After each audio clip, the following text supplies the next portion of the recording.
Welcome associates, gather on the stand. This trial's a circus, but I've got a plan. Not a grifter, still worse than Dan. Hopscotch squares, don't trip, don't fall. BK in a felony, I've heard it all. Shake it, magic 8 ball. Tell me the truth, will justice call? Me be the diva, she's running the show. Two Capone and Meg, yeah, everybody knows. Fat or fat, well, nobody knows. What the corn echoes as the chaos grows. My credibility left in a vehicle. Hopscotch squares, don't trip, don't fall. BK in a felony, I've heard it all. Shake it, magic 8 ball. Tell me the truth, will justice call? What the corn echoes as the chaos grows. My credibility left in a vehicle.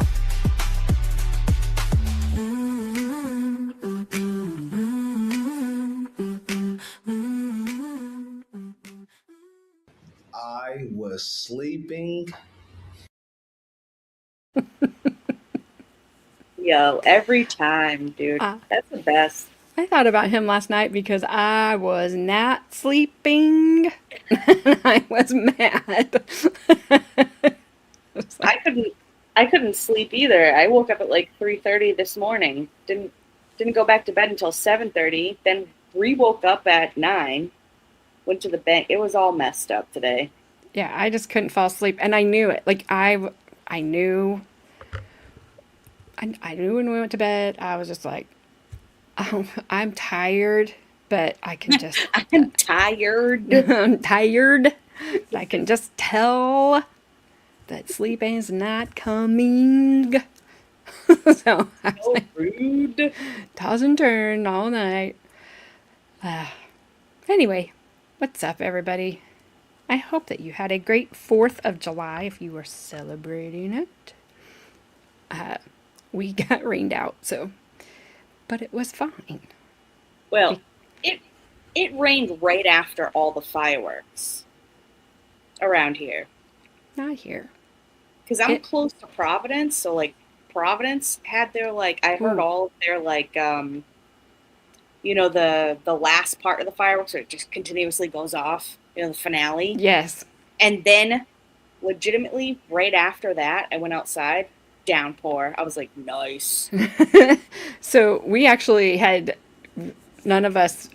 we generally all chip in and then buy fireworks, but we knew there was a chance of rain and everybody's kind of like, we have no money. So we did not buy any this year.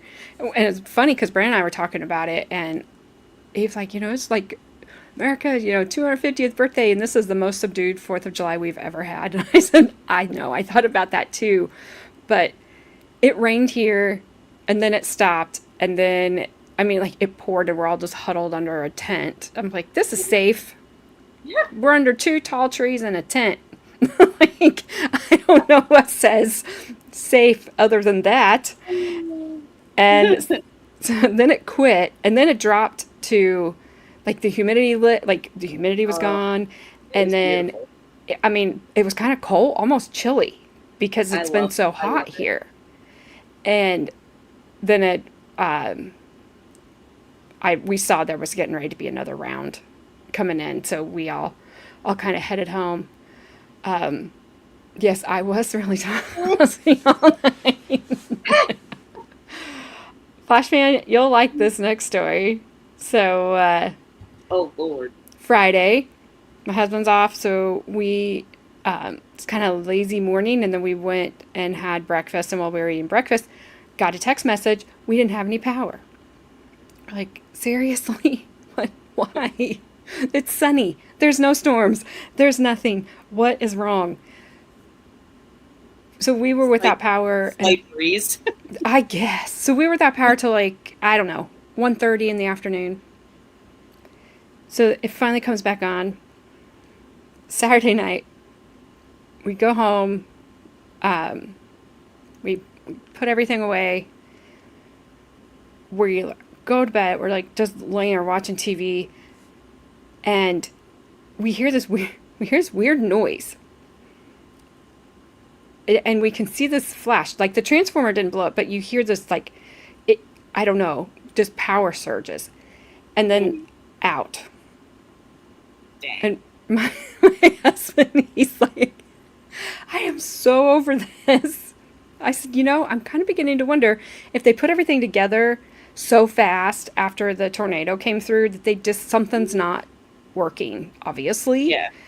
And so that was like I think 10 o'clock maybe. So then it is, Absolutely.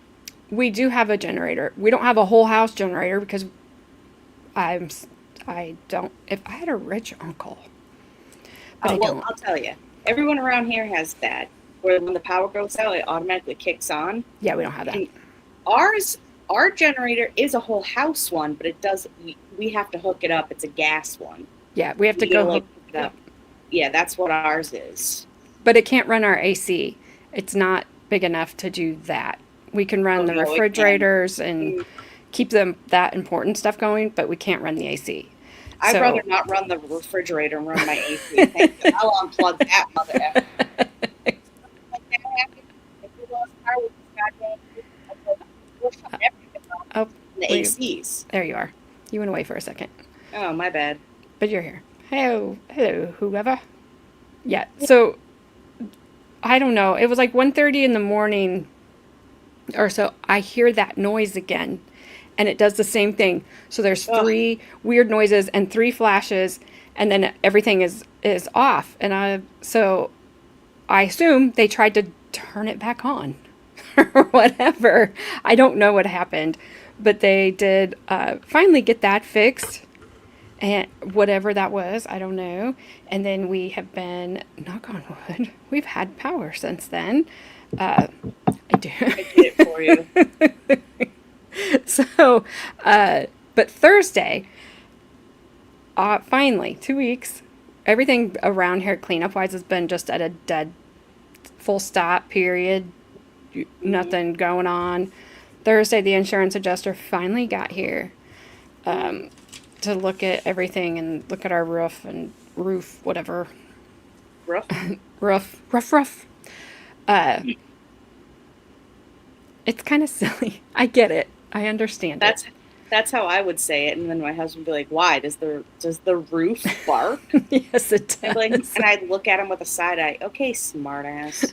So all the damage is on one side of the roof Yeah. and not the back side. So they'll pay for the front side, but not the back side. Well, isn't that always the way? I'm like, Ask Bad Dazzer. He knows. okay, I get it.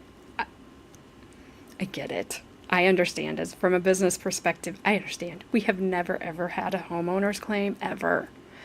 Yeah. Well, around here, if you use your insurance, they cancel you. Yeah. I mean, It's the worst. We've never had anything.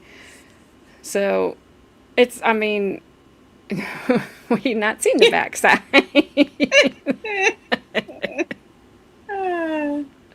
But so we're dealing with that.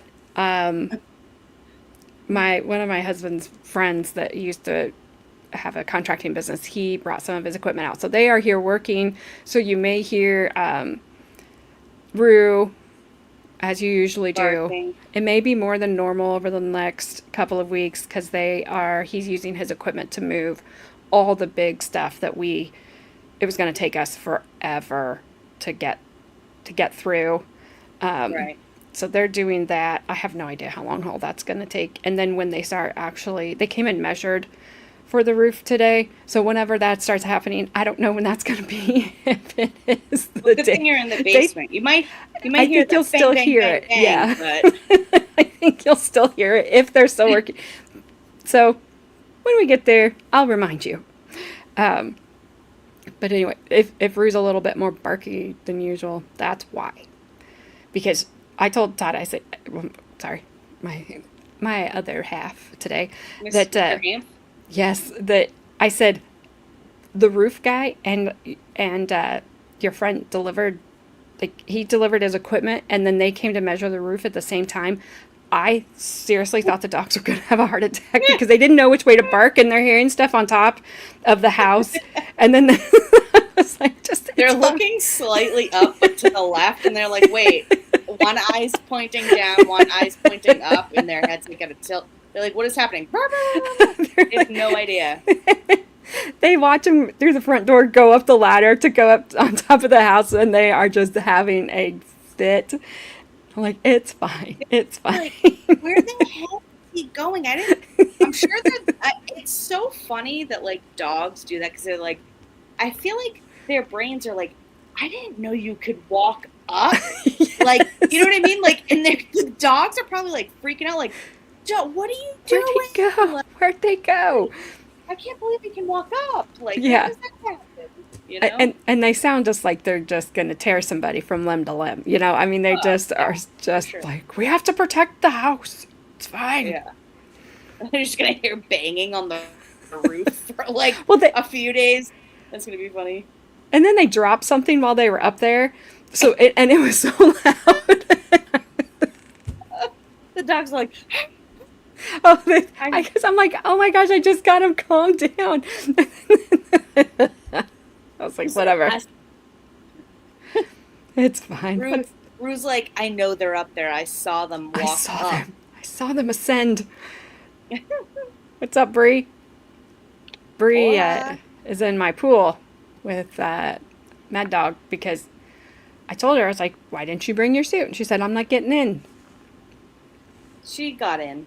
Oh, yeah, she got in. Yeah, absolutely. Fully clothed. You're not going to get in. Come on. Fully clothed. Anybody wondering? I was like, I'll bring you a towel. Even if she wasn't, it's none of our business. Well, there are people working out there, so. Oh, right. Yeah. Roof guys. They'll be able to see. They have a downward view. That's right. I mean, right now, it's just Todd and Brandon in the backyard. The guy with the bigger equipment is working on the trees in the front yard, but still, she can't go skinny dipping. She can't do that. It's fine. You can wash your clothes. I'm like, I'll bring you a There's no towel. harm in it. Madison's not. She's kind of like, I don't know about this thing still, so. She's like, Madison talked me into it. Sure, she did. She would not need to talk me into it. I'd be like, come on, Madison, let's go, girl. We doing this. I jump I jump all in, even if I was wearing a hoodie. That's it. Yeah. I'm in it. But she's just not. She's not sure. She's like, as long as mom's hanging on to me, I'm fine. I'm trying to think any other. Oh, I do have one more. It's gonna get flashed. As long as it's not me. Okay. I'm good. So Thursday was a very busy day for me. I had a doctor. I followed a skunk down my driveway as I was leaving to go to a doctor's appointment on Thursday. I know. I was like, if I was cold-hearted, I'd run you over right now. I could just. Today? You know what I saw today on my way to the bank? A beaver in the wild, where they should be. Was it Nibby? No, it wasn't. This one had a scar above its eye, because that's where it should be, out in the wild, not being a spoiled little brat in some like weird camp or something. Well, this dumb skunk, it's daytime. Like it's not super early. I had my doctor's appointment was at 8, so it's laying in the yard that's between my driveway and the next one. What is it doing in your yard? Sunbathing? I have no idea. I'm like, what are you doing? So the goddamn nerve. He gets up and he goes, I'm like, well, he's just going to cross in front of me, go to the next yard and be on his way. No, he goes down my driveway in front of me. Oh, that month. And I'm like, sorry. I could run you over, but then you would make my car smell. So worth it. I'm not going to run you over. But when I get to the end of the driveway or the lane, depending on where you're at, the lane. Forget about the lane. You'll turn left or right or go straight across the street into the beans, because it's not corn this year, and just get out of my way. No, he turned left with me and continued down the middle of the street. And then I saw his tail go up, and I was like, you spray me and I will run you over, because then I have nothing to lose. So I'm like backing off, like, would you just, there's yard over here, like, just get out of the way, dude. Finally he did. I told my husband, I'm like, it wasn't a very smart skunk, number one. It looked pretty ratchety, was not very, it didn't look Probably very well. related to Fat Tony. Yeah, I'm thinking nature's going to take care of this one for me. I don't have to worry about it. Honk your horn. Yeah, try that Yeah. around here with the turkeys. They sit on the ground when you honk the horn. They look at you. They're like, how do you like this now? If I honked my horn, I think he would have sprayed me. Because his tail was, yeah, Abe's raising his tail. We're going to see a lot of beaver in summer dress. What's up, Ash? It was brazen. So I went to see my GI doctor. And you guys, I'm sure, remember, it was very embarrassing how loud my stomach was on last Wednesday. Because apparently it has trouble digesting lasagna. So, what's up, Heidel? On July 15th, they're taking the scope. They're taking the scope down to make sure that there's nothing wrong. July 15th is a Wednesday. So I think that means I will miss the next 2 Wednesdays. Because my appointment is not till 3 and it's through monitored anesthesia, and so I'll be sleeping till Thursday. So hopefully they can figure out what's wrong. Small planes suck in the north air? She went to go to her sister's wedding. Oh. So anyway. Yeah. Hopefully they find out what's going on. I hope so. Yeah, and then the last thing, I almost ran over a guy on a moped on Thursday. I love how you put your head down when you said that. Like you're a little kid. Mom, I accidentally hit a guy with a moped. My bad. I did, and it wasn't my fault. He was trying to turn, but he almost laid the moped down.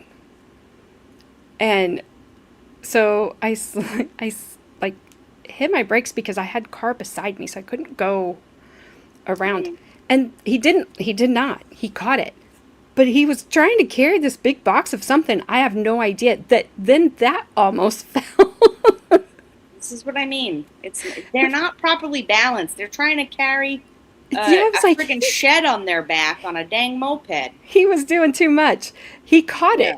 He caught his moped, he caught the big box, and he waved it. And then he waved at me. I was like... But you know what? He also Good for you. strained probably his groin in the meantime. He was half crying when he waved at you. He was like, hey, thanks, ma'am. I made it, kind of.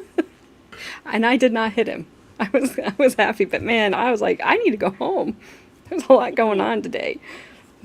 People are crazy. I always say that. Every time I leave my house, I'm like, dang, people. Yeah. Like, I'm going home and I'm not driving anywhere else until tomorrow. And I have not. And I don't plan on it. So, all right. But that's all my news. Exciting stuff. I know.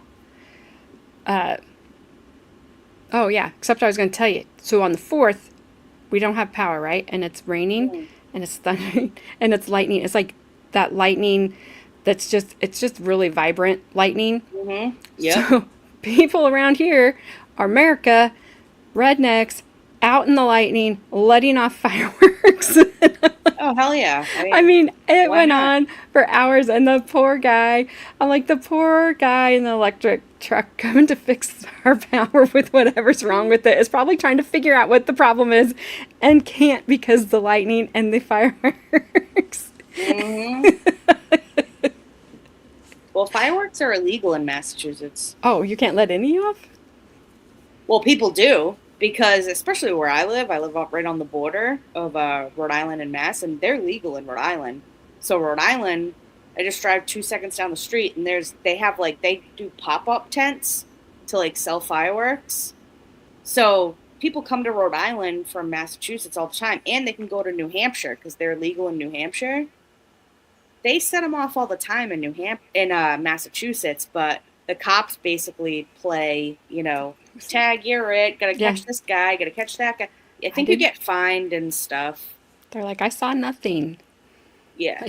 And I They didn't just hear stop anything. setting them off as there's like a puff of sky, puff in the sky. Oh, what fireworks? What? That's a cloud, sir. Yeah, it's raining. Why would we be out here doing that? I don't know. Yeah. It was a weird 4th, but it was good. And yeah. So anyway, speaking of crazy, not Flash Van's not crazy, but he recommended this crazy. Well, I don't know. He did say barbecue ice cream before, so it could be a little crazy. I just saw barbecue. I put a comma in there. Ice cream. But I see what I see. So we're not going to go very far back in the Wayback Machine. I think just a few weeks. A few weeks ago. What's up, Haley? Wisconsin versus Kevin. He will correct me because I've heard him correct the judge on how to say his name, but I don't know how to say his name. No, not together. Lychwick or something like that. I don't know. But he's representing himself. I haven't watched enough to know if he's full like soft sit, but he definitely has some soft sit tendencies in him, about him. Guess they can't be in him. Well, I mean, they could be in him. It could be in him. No. Maybe we could turn him upside down and shake him out, and he would be normal. Yeah. Well, he's accused. You might have to pull the string. He's accused of allegedly unaliving his neighbor, and then hiding the body. Happened in 2024. So he's representing himself. He does have standby counsel. So we're going to do opening statements, and then we will get through the first witness today, which will be, I think, is a neighbor. So it should be interesting. I think the guy's, I think he might be a little crazier than the rest of us. I mean, I don't know. I've seen his eyeballs.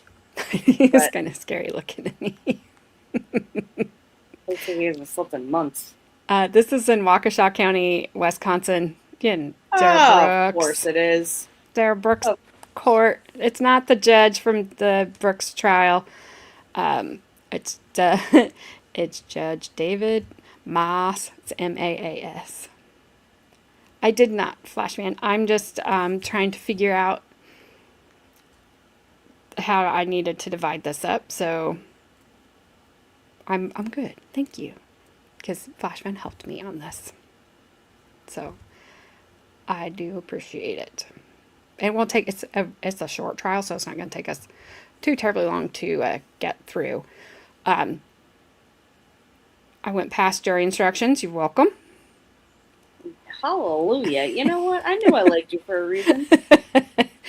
And we're going to go right into opening statements. They aren't terrible. We've had longer. So you guys just have to bear with me as I scroll to the timestamps. Sounds good. So let's know it. Has a constitutional right to represent himself. I have advised the defendant that the same rules apply whether a lawyer acts for him or he acts for himself. Sorry, just at the very end. Sympathy or from fear to return a verdict of guilt is not a reasonable doubt. A reasonable doubt is not a doubt such as may be used to escape the responsibility of a decision. While it is your duty to give the defendant the benefit of every reasonable doubt, you are not to search for doubt. You are to search for the truth. The defendant has a constitutional right to represent himself. Here we go. I have advised the defendant that the same rules apply whether a lawyer acts for him or he acts for himself. The defendant has decided to represent himself, and this decision must not influence your verdict in any manner. Standby counsel has been appointed by the court to assist with the efficient operation of the trial. The defendant, though, is still representing himself. The parties will now make opening statements. The purpose of an opening statement is to give the parties an opportunity to tell you what they expect the evidence will show so that you will better understand the evidence as it is introduced during the trial. I must caution you, however, that the opening statements are not evidence. Because the state bears the burden of proof, the state goes first in most phases of the trial. Attorney Tom Bosco, you may give your opening statement. Thank you very much, Your Honor. Madam Court Reporter, can I, or Madam Clerk rather, can I please have the TVs on so I can project the PowerPoint? Thank you.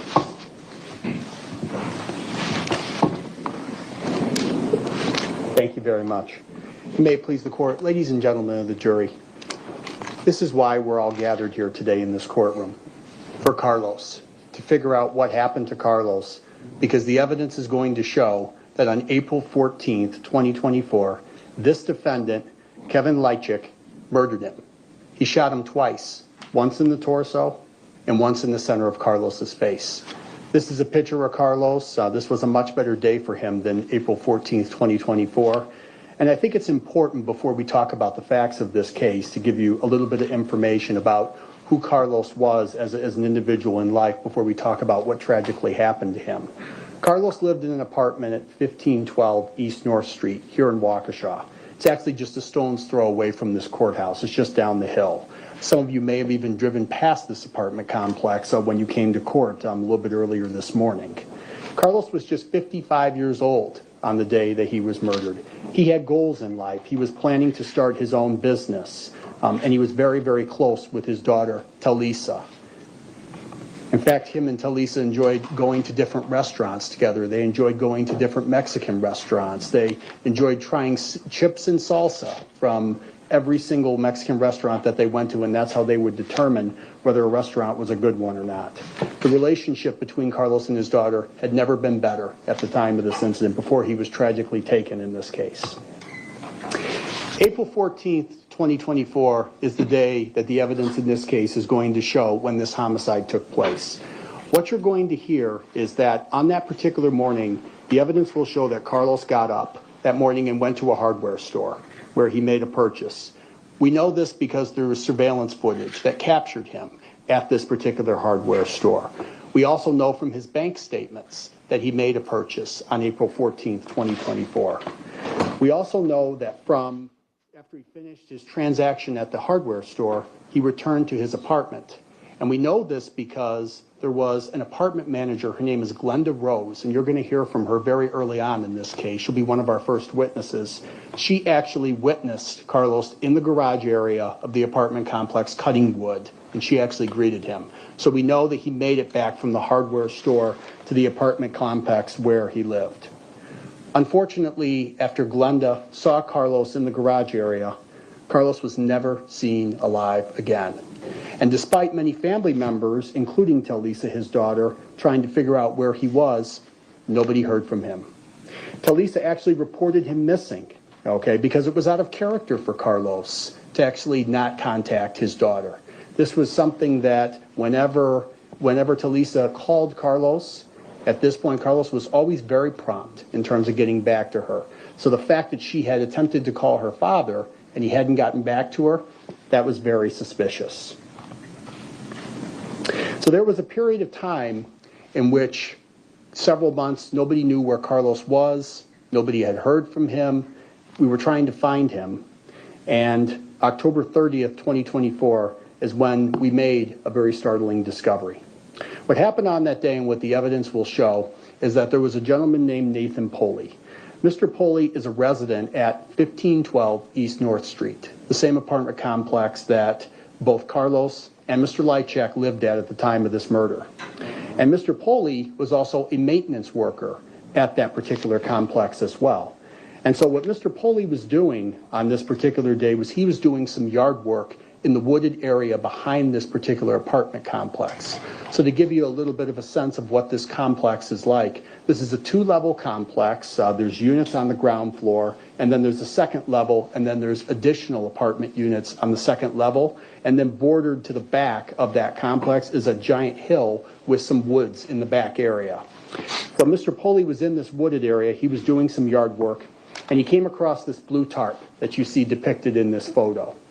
And at first, Mr. Poley didn't think anything of this blue tarp. He thought it was just something that somebody had thrown away.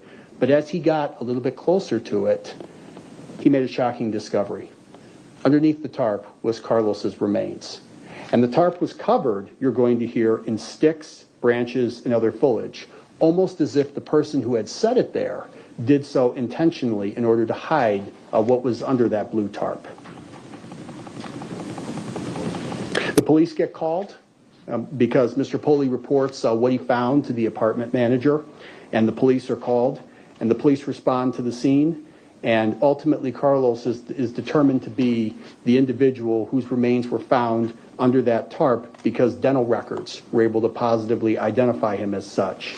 His autopsy was performed on November 1st. There's going to be a medical examiner that's going to testify in this case for you as well. The medical examiner is going to tell you that she found trauma associated with Carlos, that she found a firearm projectile that was located attached to Carlos's scalp. There were entrance and exit wounds, and that there was a second projectile that was found under Carlos's torso area as well, and that he had an injury to his lower vertebrae that was consistent with a gunshot wound as well. Given the length of time that Carlos was missing from April to October, his body was in a very severely decomposed state. And unfortunately, we'll have to show you some pictures of that, but that's what happened in this case as well. So now we have this homicide. We have this body in the woods, and the Waukesha police are now involved, and they're investigating this. And they're at a disadvantage, is what you're going to hear, because of the length of time between when Carlos disappears and when he's ultimately discovered. So the police are really behind the eight ball here. They have to hustle to really uncover evidence and follow leads and make sure that they're identifying the person who's responsible for this. They start to investigate. They interview several people at the apartment complex. They canvass the area. And to be frank with you, for a while there, it wasn't looking very good. They were having some difficulty figuring out who did this, what were the circumstances surrounding this. They knew it was a homicide, but they didn't know who actually was responsible for this. And then what you're going to hear is they caught a huge break. And the break came in the form of a gentleman named Anthony the Freebray. And for the court reporter, that's spelled Lefebvre. Anthony, you're going to hear, was a resident at this particular apartment complex as well. And Anthony had a trail camera. And Anthony had been given permission by the apartment complex to build a garden in the wooded hill area behind the complex. And in order to keep tabs on this garden that he was building and to show the progress with family members, Anthony also set up a trail camera with the apartment complex's permission. And the footage on the camera dated all the way back to April 29th, 2024. So just a couple of weeks after Carlos went missing, and the evidence will show he was murdered on that particular day. The police came out and they saw the trail camera. And then they said, hey, we'd like to take a look at that footage just to see if there's anybody on that camera. And Anthony was very cooperative. He gave the police the footage, as you're going to hear, and the investigators reviewed it. And what they found on that trail camera was the defendant, Mr. Lychwick, walking around the area where Carlos's remains were found at very odd hours of the night. They saw the defendant carrying a white trash bag. They saw him suspiciously looking in windows of the apartment complex as if he was looking to see if somebody was watching what he was doing. He was seen in one clip, and you're going to see this as well as part of the state's presentation of evidence. He was wearing boots. At one point, he was kicking an item off his boots after he was seen walking in the area where Carlos's body was ultimately discovered. And he also was carrying some sort of tool. We don't exactly know what tool it was because of the quality of the video footage, but he's definitely carrying a tool as well. So the police now start to look into Mr. Lychwick because, this is suspicious, right? And we're trying to see if this is the individual who's responsible for murdering Carlos. And once they start to look into Mr. Lychwick, they make many shocking and incriminating discoveries based on the evidence. So what Detective Stern and I did last week in preparation for this case is we sat down and we highlighted together, we came up with a list of what we think are going to be the most compelling pieces of evidence that you're going to hear. It's not all the evidence that you're going to hear in this case, but this is what we believe are the most compelling pieces of evidence that you're going to hear that point towards Mr. Lychwick's guilt in this case. First piece of evidence that the police found in this case was a note. The police went and got a warrant. They got a search warrant to search Mr. Lychwick's apartment to either confirm or dispel their suspicions that he may have been involved in this homicide. What they found, and you'll hear more about this during the state's presentation of testimony, was several documents that were handwritten with several quote-unquote operations listed on them. One of these pieces of paper, and you see it depicted here on this photo as well, contained information about an operation named Operation Slop Shop. You'll see it at the top of this exhibit as well. Specifically, as it relates to Operation Slop Shop, the piece of paper that was found in the defendant's apartment, where, by the way, he lives alone, he does not have a roommate, specifically names Carlos as a, quote, threat. There was an additional piece of paper as well describing another operation. This particular piece of paper indicated that Operation Slop Shop had been completed and that the threats from that first stop had been, quote, neutralized. There were additional pieces of paper as well found in in the defendant, Mr. Lychwick's apartment as well. There were several other operations listed with many other individuals. The important piece is that those individuals you're going to hear had connections to Mr. Lychwick. So if the idea is that he didn't write the note, well, you're going to hear that several of the individuals listed on these notes, again, were connected to him. And then when the police were serving the warrant on Mr. Lychwick, at Mr. Lychwick's apartment as well, you don't always get Perry Mason moments, in the middle of trial. But this case, we actually have one of them. Because when the police were serving the warrant, Mr. Lychwick was given a copy of the search warrant for his particular apartment, a courtesy copy, if you will. What we do in Waukesha County is we try not to include victims' names in court documents because they have a right to privacy. We want to make sure that we're not unknowingly exposing their name or their information to the public for their own protection.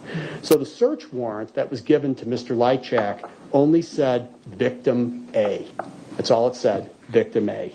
Yet, you're going to hear that when Mr. Lychwick was given a copy of that warrant and he looked at it, he exclaimed, quote, "Carlos Maldonado, I had nothing to do with that." At that point, we had not made public the fact that Mr. Maldonado's body was the individual that we had located on the grounds of 1512 East North Street. The evidence is going to show that only the killer would have known that Mr. Maldonado was the individual who was on that grounds when Mr. Lychwick made that statement. Another compelling piece of information that we found in this case was a storage unit. Now, during this investigation, the police looked into a bunch of different things as it relates to the defendant. We looked at his purchase history.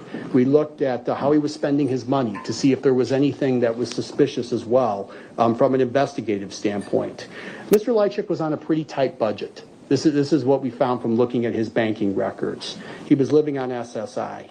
Yet, the evidence is going to show that on November 1st, 2024, just 3 days after we discovered Carlos's remains at the apartment complex. Remember, he was found on October 30th. So just 3 days later, what we found is that the defendant drove all the way up to the Fox Cities area. He drove to the Kimberly area, and he took advantage of a 1-month free promotion to rent a storage unit in Kimberly, Wisconsin.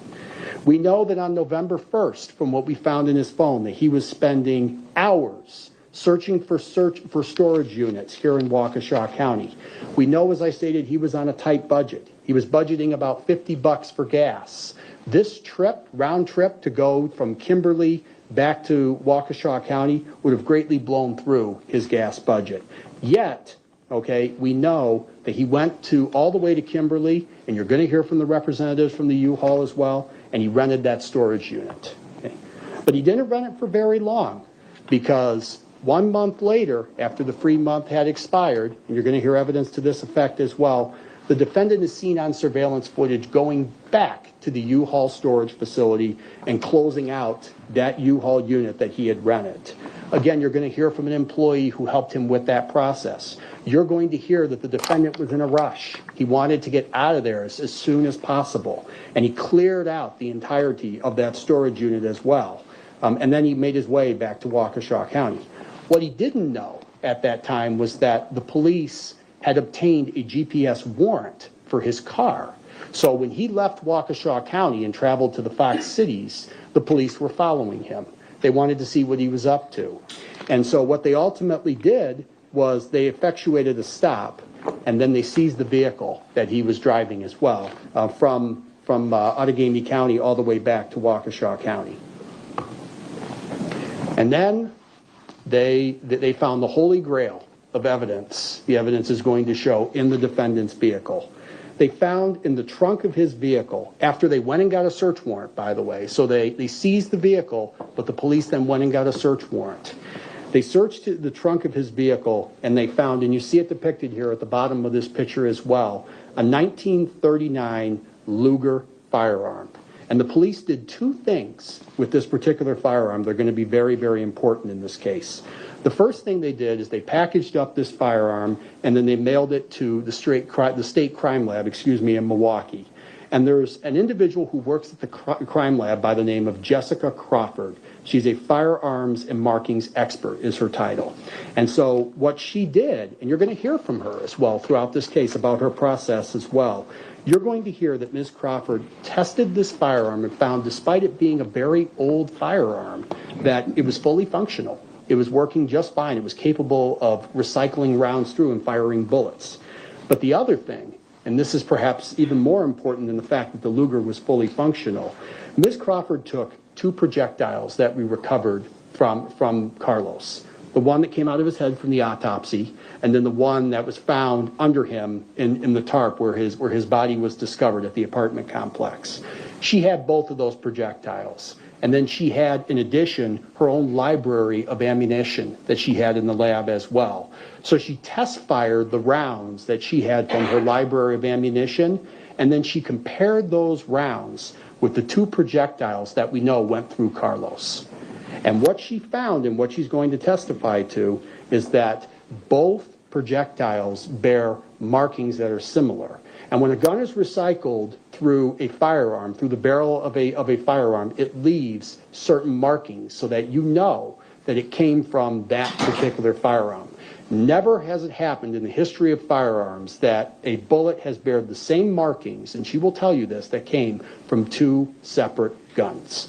So the bullets that we pulled out of Carlos came from the weapon that we found in the defendant's trunk of his car. But we're not done, because not only did the police send the gun for testing, they also swabbed the gun for DNA. And they sent the DNA swabs that they tested, and they also had Mr. Lychwick's DNA as well. That was obtained pursuant to a buccal swab as well. They sent that to the lab as well. And what they found, there was a DNA expert that actually tested this as well. And each person has their own DNA profile, right? The only exception to that is if you have an identical twin, which is not true in this case.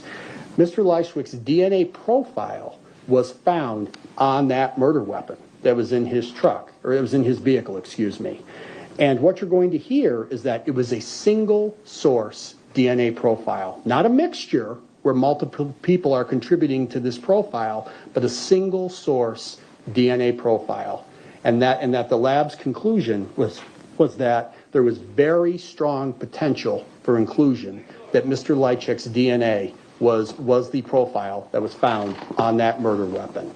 That is the highest support that you will have, the highest probability of standard that the lab has in terms of DNA. And the DNA expert will explain more to you this as well. We also, as part of this investigation, obtained Mr. Lychwick's phone. We wanted to see what he was searching on his phone. People search for all kinds of things on their phones, right?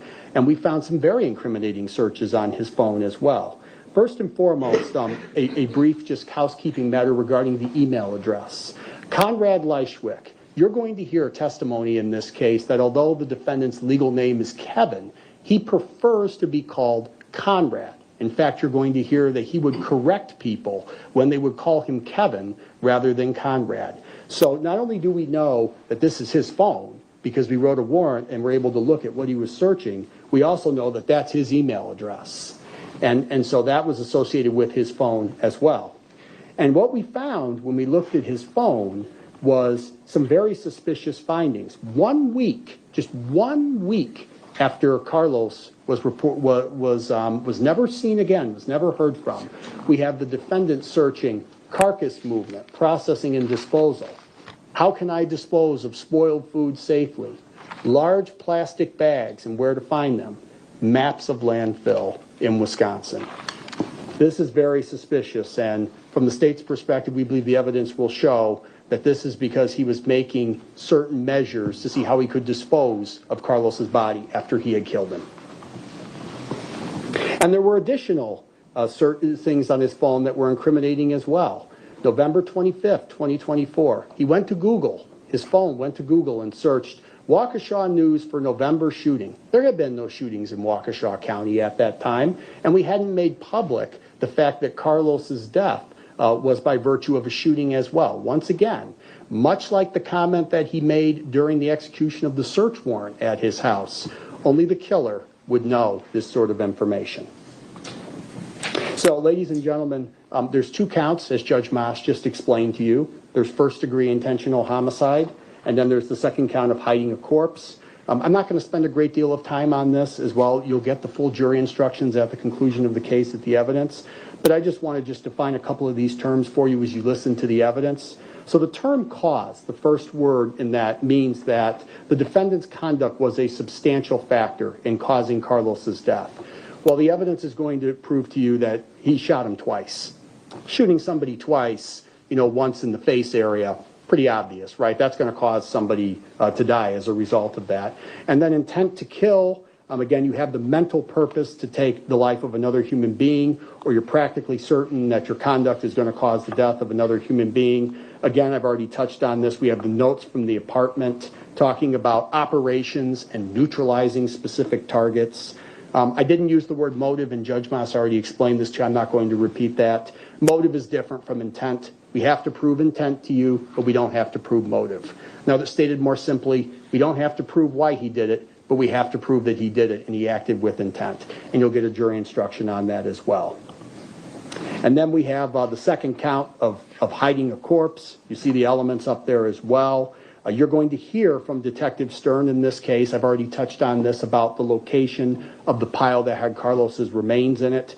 You're going to hear that it was Detective Stern's conclusion that that pile was deliberately set there. We will show you a number of pictures. You'll be able to see that there were twigs and other things and branches and things over top of this pile, almost as if the individual who put it there did not want this pile to be found. And again, we'll show you evidence on that as well. And again, the fact of the trail cameras that I've touched on earlier as well, the fact that the defendant was seen walking around in this area at very odd times of night, okay, when there was nobody out. Again, evidence of that as well. So that's the second count. And finally, ladies and gentlemen, I'm going to conclude with this. You're going to hear from a number of witnesses. You're going to hear from police officers. You're going to hear from specialists. You're going to hear from eyewitnesses. You're going to hear from people who worked on this case. We have a DNA expert. We have a firearms expert. We have a medical examiner, a cadaver dog expert, a botany expert, and even a forensic anthropologist. So this is going to be a lot of experts that's going to come in and testify. The evidence is going to show that this investigation was not a rush to judgment. This was not a giant conspiracy. This is not an attempt by the Waukesha Police Department to railroad Mr. Lychwick.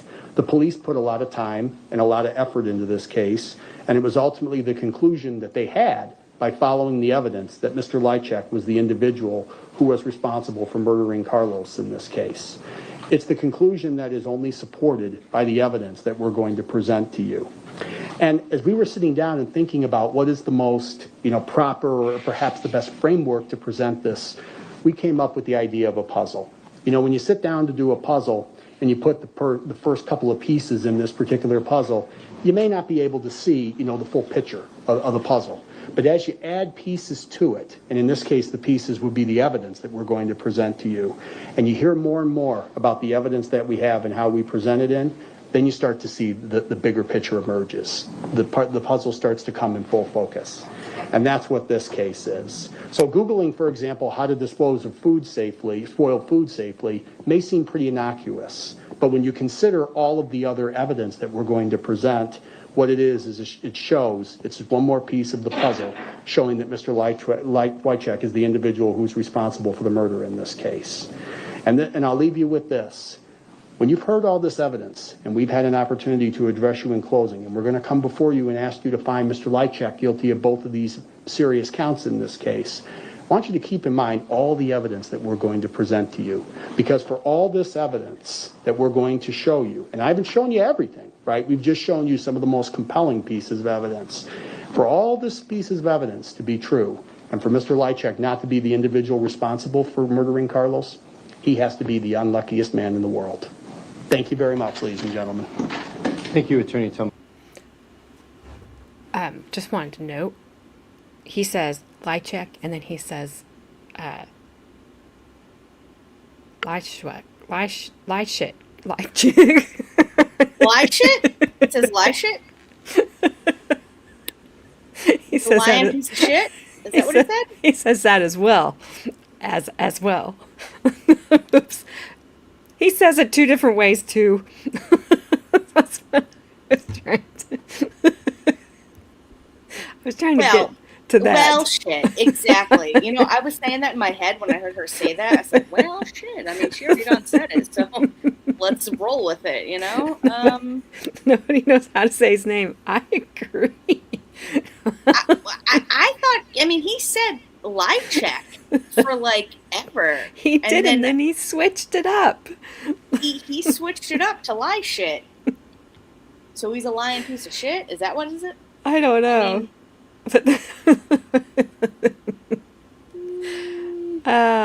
I don't know what his name is.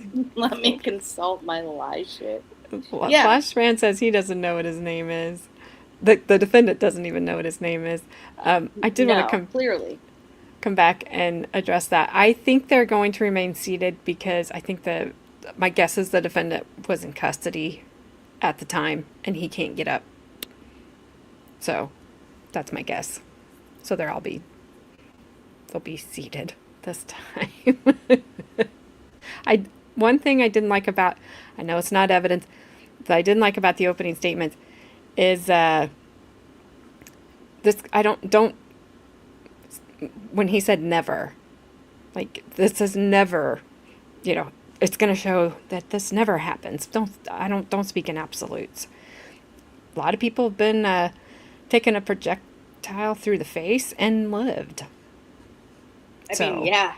Sometimes that happens. Yeah. Bad Dazzer can attest to that. So I'm just saying, like, I didn't like that. I just don't think you should speak in absolutes like that unless you know for sure. And so that's where I am. What's up, Deidre? How are you? He can stand? Okay. I haven't been that far. Yeah, he's up Schitt's Creek without a paddle and no name. We don't know his name. He's not at Cheers. He's up lie shits without a paddle. That's for sure. Well, you'll have that. Okay. Oh, and I also, my bad, I had closed captions on, but apparently they turned off when I wasn't here. So I'll turn them back on. I mean, I don't know, Bad Bosco, Dazzer. You're Mr. older Lychwick, than me, so. Sorry, that did that. So. No, that's fine. I was just saying, I don't know, Bad Dazzer. You're older than me, so. I don't think he should approach witnesses when he's, the defendant. Mm-mm. No, especially if he has that face that's on the on the front. On the front of this video here. His hair is not as dark anymore, so I don't know. Diarrhea. Why am I reading diarrhea? Oh, diarrhea of the mouth. Gotcha. I was like, what? I don't know. Story of my life. I meant to. I thought I clicked on that one that said ice cream and chocolate syrup time, back to lurking and listening, and you were like, why am I reading diarrhea? I was like, I don't know. I realized I clicked on whoever's. All I just saw, my brain just zoned in on the word diarrhea. That's all I saw from this whole comment. So apparently, and I didn't read it because I'm like, I don't want to know this. It's the state next to me, so Illinois, keep your stuff over there, please. But apparently, there's like this this thing going on over in Illinois that causes explosive diarrhea, is what the headline said. Is it creamed corn? Is it I creamed corn? don't know. I Because didn't read it. I don't know. I feel like every time I see a can of creamed corn, I want to have diarrhea. Okay. Don't have it. I just, you know what? I don't. But every time I look at it, I'm like, ugh. Yeah, don't do that. Oh, hang on just a sec. Oh, are you leaving? You didn't bring her down? Okay, fine. You weirdo. That's Bree's over here. Hi, Bree. Gabby said, hey. Everybody said, hey. Hi. You can't see me, but I'm waving. See ya. Bye. Thank you. You're welcome. Text me when you know tomorrow. Okay. She has Brandon's swim trunks on. That's funny. I love it. I'm just telling you. Like, I don't know anything about cream corn. I don't know. I'm just telling you, there's a thing in Illinois that causes explosive diarrhea. Don't get it. I'm saying it's canned cream corn. Don't I was ever thinking, eat that. I was thinking that's it was the horrible. parasite. Really? What? Yeah. The fish? The penis fish? I don't know. No, that's the Amazon. Yeah, I don't think that's Illinois. I mean, it might as well be for me. You know? just saying. I'll look it up, see if I can find it. I know you guys are all just very curious now. Okay. I want to see this guy's eyebrows. I'm not going to lie. Because his bang game is... Bangs on his head. Game is strong. Bangs? He has bangs. This defensive... Or this prosecutor... He's got like some weird high bangs. That's what Bad Dazzler was talking about. Oh my god, I can kind of see it on the side there. What is Yeah. that? Does he have Betty Page bangs? I don't know, but I wanted to see his eyebrows because they look like they were strong too. I don't know what that lump on his ear is either. I want to get that checked out first. He's all bangs. He's all bangs. Yeah. Holy dang. What? Yep. No. Yeah. I can't wait to see these bangs. Yeah. I'm probably going to lose it. Well, yeah. Whenever you catch when he turns the other way and looks towards the jury, it's a better view. But all right, let's hear from the defendant, shall we? Defendant. Defendant. Here we go. Would you like to give an opening statement at this time? Yes, I would. All right, you may proceed.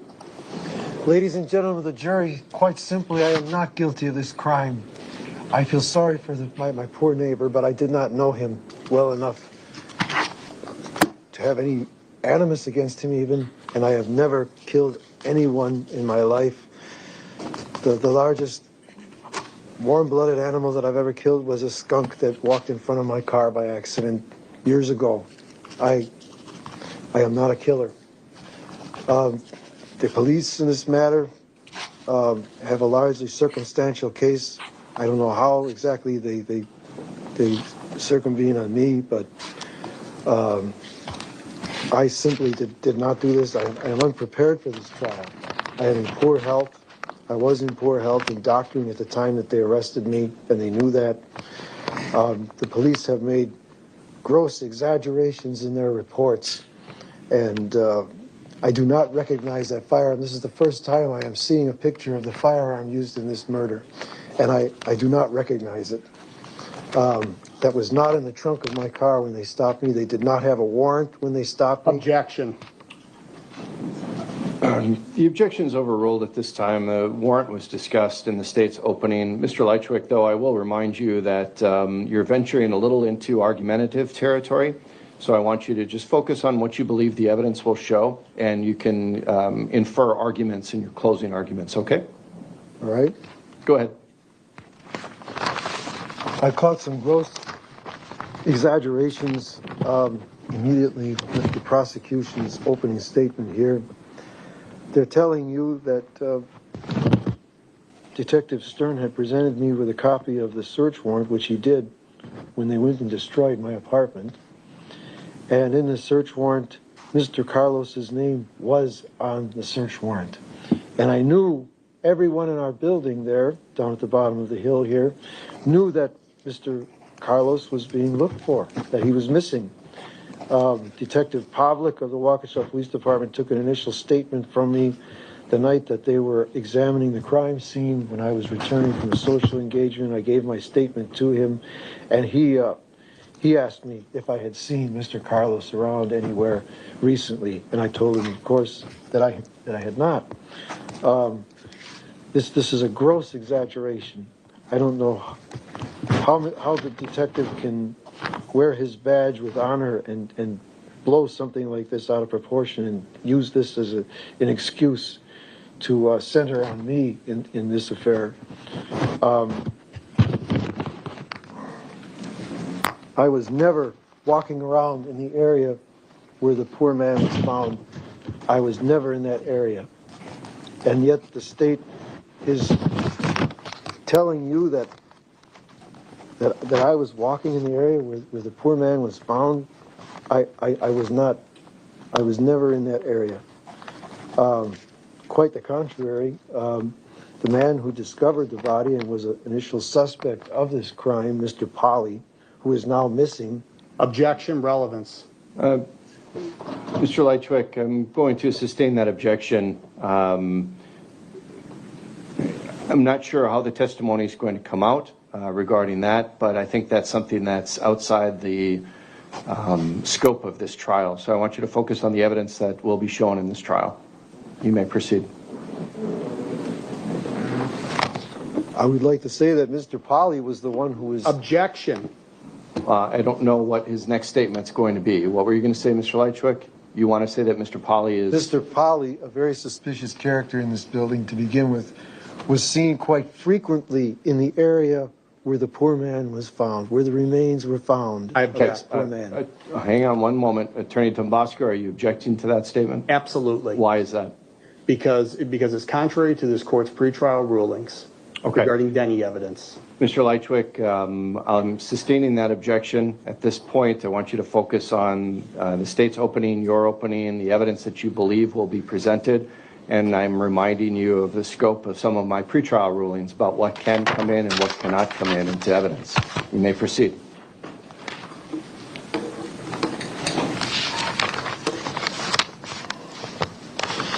The defense,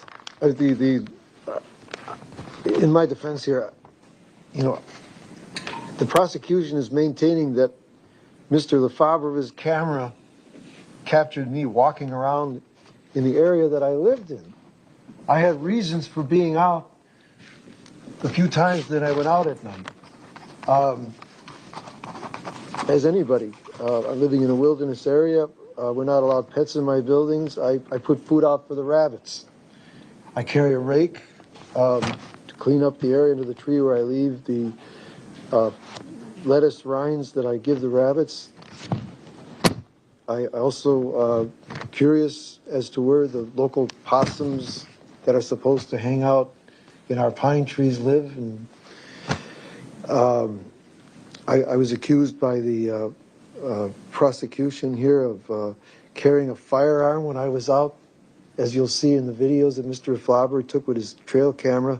That is not a firearm, and it has been recognized as not a firearm. And if the state maintains that it is, I will object to that, because it is a flashlight in an old camera case on my belt.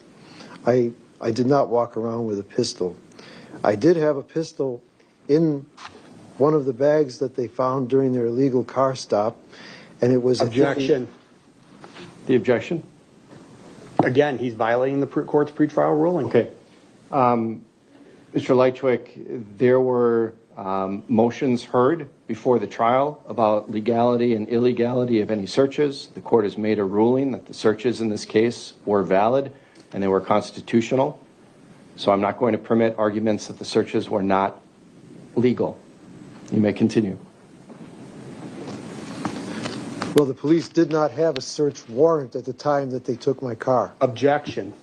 Again, that, Mr. Lychwick, is something that would be ruled on pretrial. It's not a trial issue for this jury to determine whether or not there was a warrant present.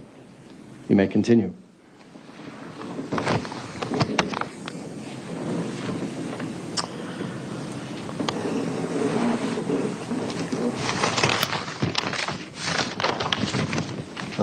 I'm up against a lot here, ladies and gentlemen of the jury. I am a God-fearing man. I'm telling you, I did not know the poor victim.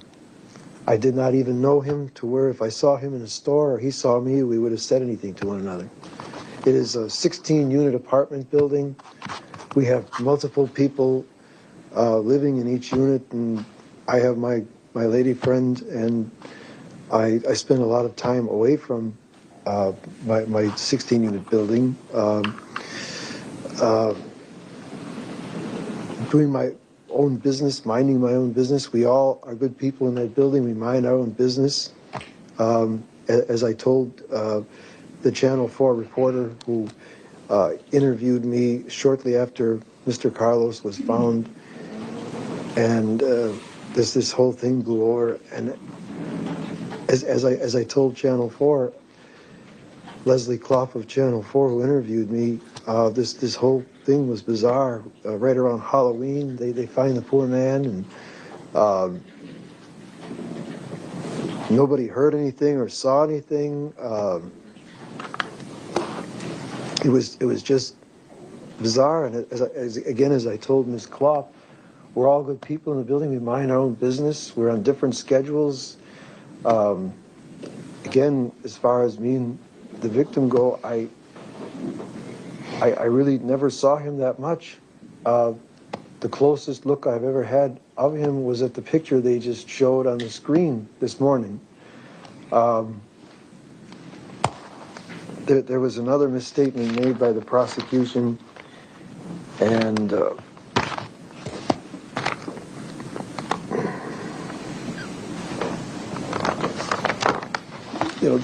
the prosecution is maintaining that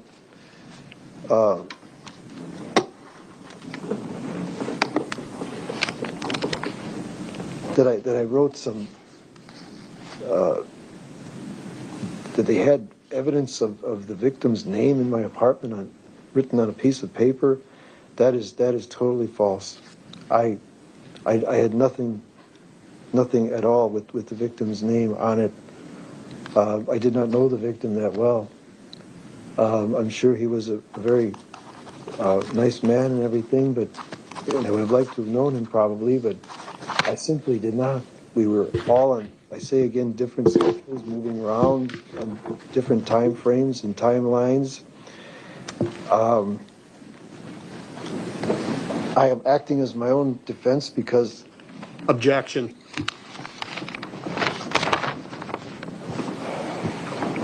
Mr. Lychwick, I don't know the jury needs to know the reasons for that. It is your decision to make. You have exercised your right to represent yourself. The court has granted that request, and that's the end of it. The reasons for that or behind that is not anything the jury needs to consider. It was an excruciating decision, Your Honor. Mr. Lychwick, that's not anything the jury needs to consider in trying this case. That's not for the jury to consider in their deliberations, okay? So move on, please.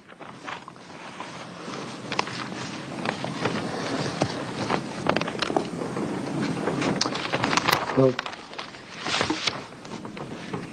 I enter these proceedings under protest as well, because I am not an attorney, and I have no access to my assets right now, and I had no access to telephone or computer. I'm objecting to this. I don't see the possible relevance to the evidence. The objection is sustained. This is all not relevant, Mr. Lychwick. You are in court now representing yourself. You are held to the standards of an attorney. And you, if you have anything else regarding what you anticipate the evidence to show in this case that's relevant, you may present that.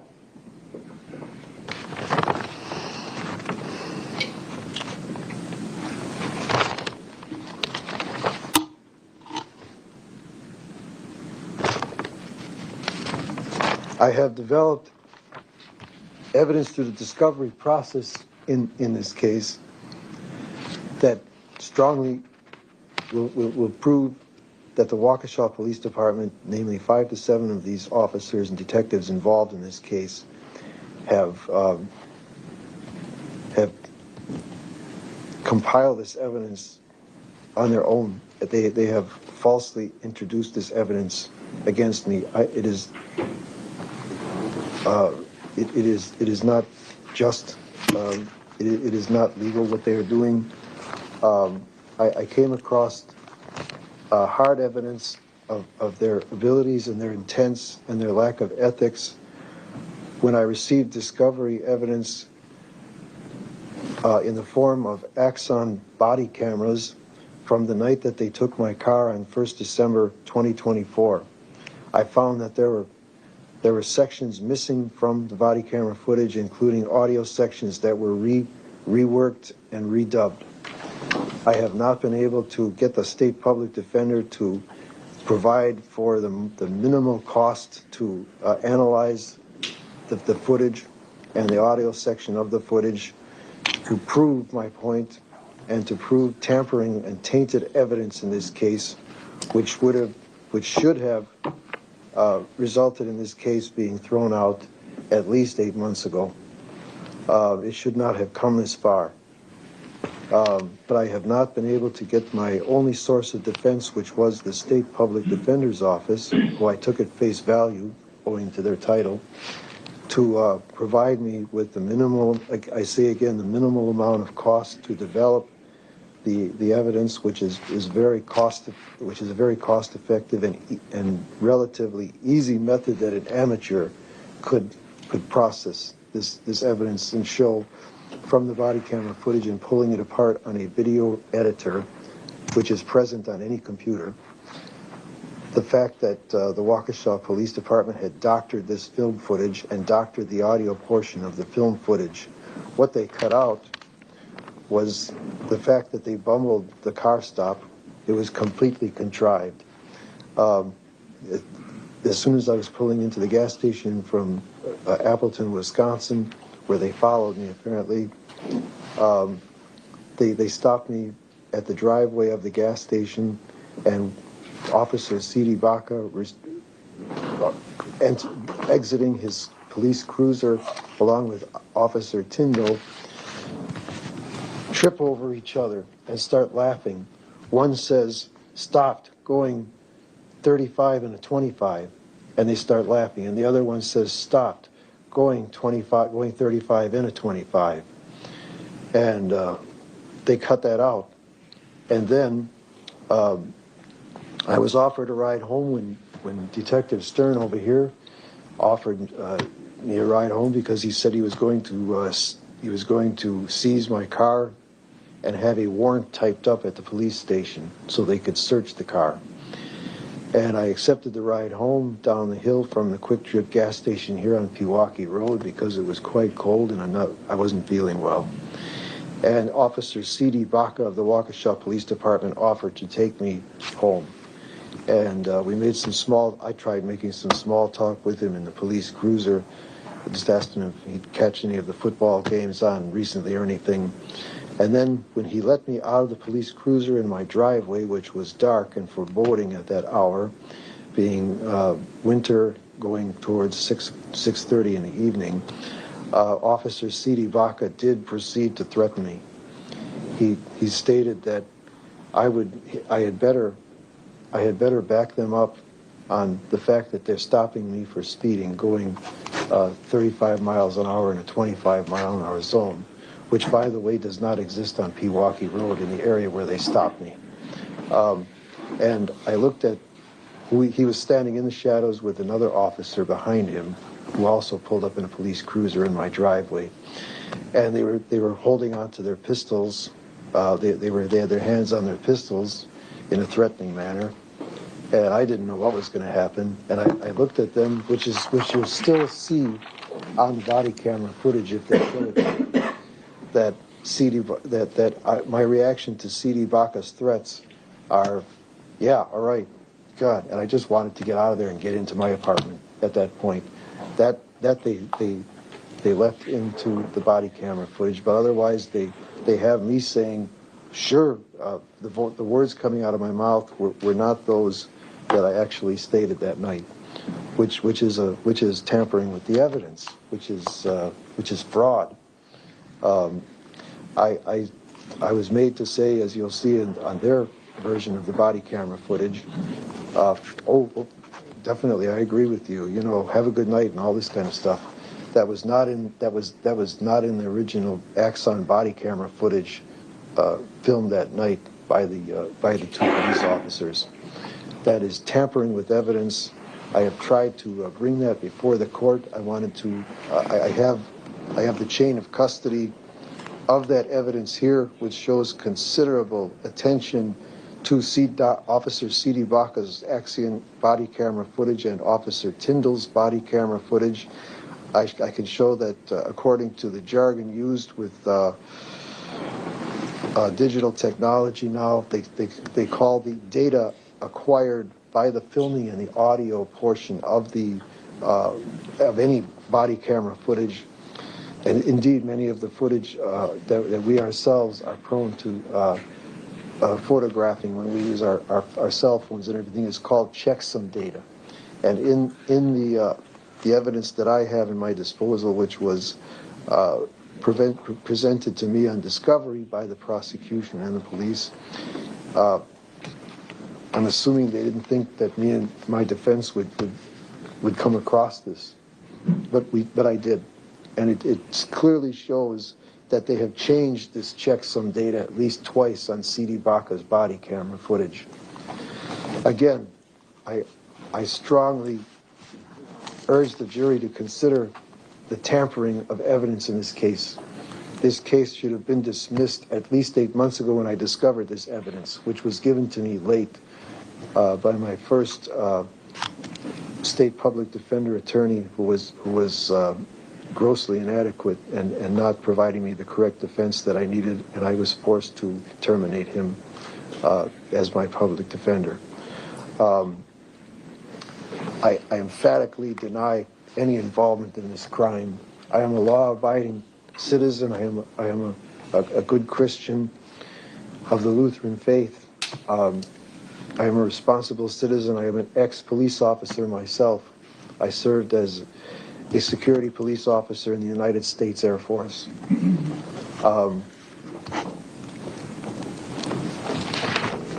If this trial proceeds in a manner which should deny me the justice that, in large part, I am really not qualified to oversee, as I am not a trained attorney. This will be a travesty of justice. I ask you to please consider the fact that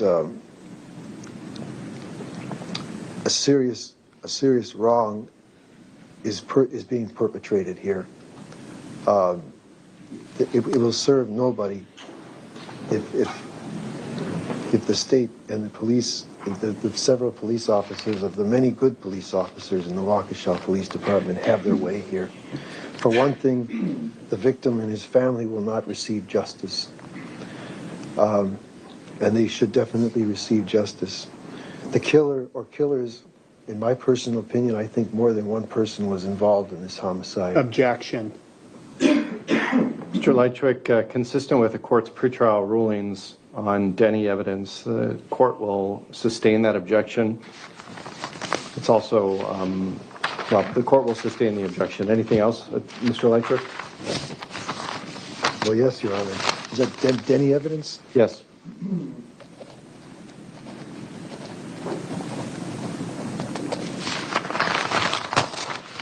And I must ask you to consider the fact that a person is considered innocent until proven guilty in this country.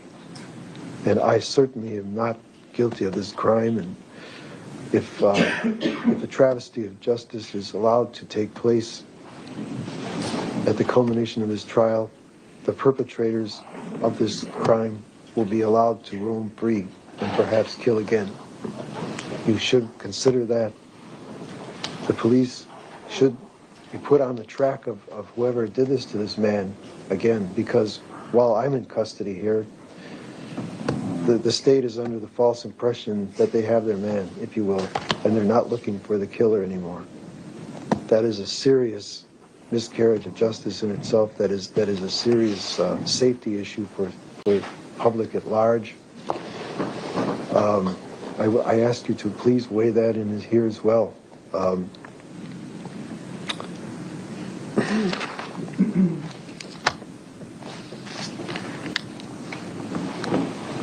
Ladies and gentlemen of the jury, I ask you to do your best, and I thank you for coming today and doing your duty as a citizen. I would have done the same thing. Thank you. Thank you. All right, ladies and gentlemen, I will remind you that opening statements are not evidence. At this point in this case, you have heard exactly zero evidence. There's no evidence in this case yet presented to you. The only thing that's been presented is opening statements, and those are not evidence. So as you take a break for lunch, I will caution you to not discuss this case amongst yourselves. Don't come to any conclusions yet. You can certainly call to loved ones and check in and just state that you got selected for a jury. This is the trial you're on. But otherwise, don't say anything about the case so far or this process. Also, do not seek out any information on social media or news or Twitter or X or anything like that while you are on break. It is 12:27 right now. I want to give you time to take a break and get lunch. Let's reconvene at 1:40 p.m. and we should be ready to start the evidence at that time. All right, the jury.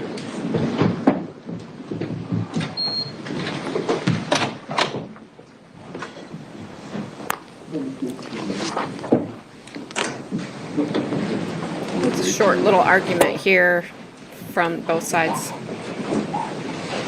Yeah. So, there's a little few minutes here after the jury's out.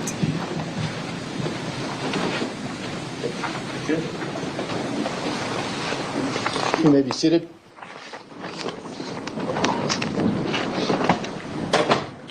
We are now outside the presence of the jury. Mr. Lychwick, I just want to caution you on one thing. You made the statement that you are here in custody. Great efforts are being undertaken here to make sure the jury doesn't consider the fact that you're in custody. So it may be beneficial to you if you try to refrain from making that known to the jury. I know the state probably was on the verge of objecting to that, but didn't want to call undue attention to it, and I didn't want to interrupt and cause undue attention to it. It seemed more of an offhand comment, but nonetheless, it is for your benefit and your protection during this case to not have the jury know that. Your Honor, I think it's an important facet of this case because it shows the fact that it's part of the fact that the reason why I'm having trouble defending myself and don't have counsel and am so unprepared to defend myself. And it's not. It's not. It's not anything the jury is to consider. It should not sway their decision one way or the other, whether or not you're in custody. And you are your attorney, and you are held to the standards of an attorney. And whether that attorney is well prepared or not prepared at all, nonetheless, the trial's going. So that is not to be considered by the jury either. Any further statements about your preparedness, this being a travesty of justice, you not having sufficient time to review discovery, things like that, I'm not going to let that go any further. That's not relevant for the jury. It's not evidence, and it has no place in the trial. Understood? With reluctance. Okay. We are adjourned until 12:40. Anything else from the state? I would also ask that the court admonish Mr. Lychwick to not make any more statements regarding his prior counsel being ineffective. That's quite frankly his opinion. There has been no finding by this court or Judge Shane Bourne for the time that she presided over this case that any counsel has been ineffective. And so I think that is completely inappropriate for Mr. Lychwick to be arguing that as well. Attorney Thompson, Attorney Jones withdrew at the defendant's request, correct? That is correct. Okay. So, Mr. Lychwick, I think that's a fair point, too, that the state makes. Both of your prior attorneys withdrew at your request. and you've made the decision to represent yourself. So calling your prior counsel ineffective or saying that, or implying that the public defender's office hasn't met your needs, things of that nature are also irrelevant too. And that goes to the court's finding that you are competent to represent yourself, and I granted your motion to represent yourself. That's as far as it goes. All the jury needs to know is that you're representing yourself pursuant to the Constitution. All right, we are adjourned until 12:40.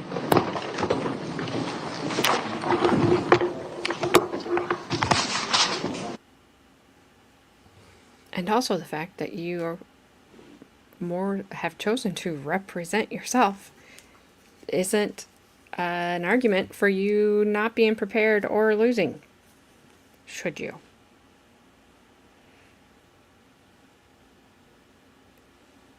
Yeah, I think he's trying.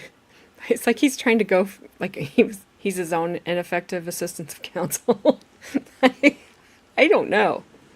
I don't know what he's doing. But it's like, your life is on the line. I think his ponytail is too tight. And maybe like singed a little bit. I don't know. I told you, like, I don't know if he was dyeing his hair like us ladies do, allegedly, when we get gray. He chemically burned the end of his hair because it looks like it's singed. It's never coming out of that bun. That thing is in there for life. He fired his attorney 4 days before trial. We'll see. No, it's just unfortunate. Mm. And this Denny motion or this Denny hearing or whatever, I've only seen it done one other time in a Wisconsin trial. And I didn't agree with the judge's ruling on it. I thought it was crappy because I thought there was a ton of evidence for a third-party culprit that wasn't allowed in. And attorneys that knew what they were doing couldn't get that evidence in. And in my opinion, as shared with some others, I think they convicted an innocent person. And I think the actual culprits were sitting in the courtroom and some of them testified. But that's just my opinion. And so this guy didn't stand a chance on that kind of thing. There's no way. So, whatever. I only know of Denny's the restaurant. I don't know who actually Denny actually is, but I've only heard of Denny's the restaurant. Ours closed because I told you, Bloomington is where chains go to die. Chain restaurants. Well, fingers crossed for Sonic. Well, Sonic, it came and it went and it came back. It might still be around. No. I'm not sure. Fingers crossed. I don't go to that side. I don't. That's way south of me. I don't go that way. Don't be Denny. Don't be Denny.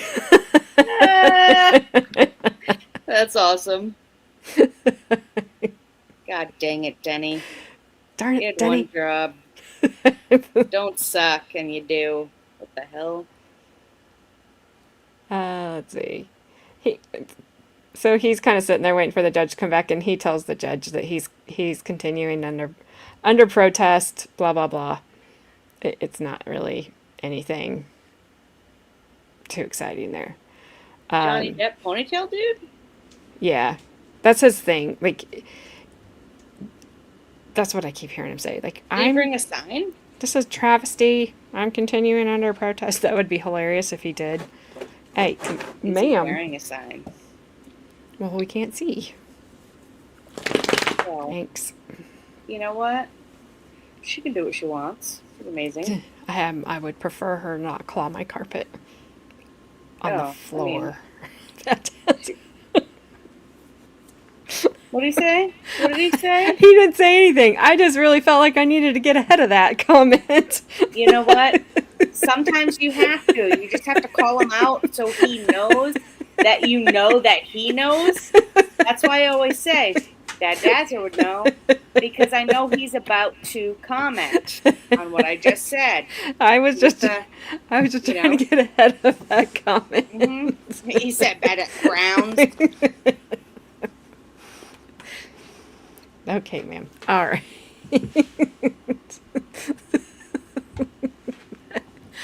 And, yep. Yeah. Yep. Yes, You grounds. just know. Freaking Daryl Brooks. Certain things you I say. know. Like, I that know. Badger's gonna have something to say about this. He's mid-typing it. And he didn't. He just let it go. Calls for coffee. Calls for coffee.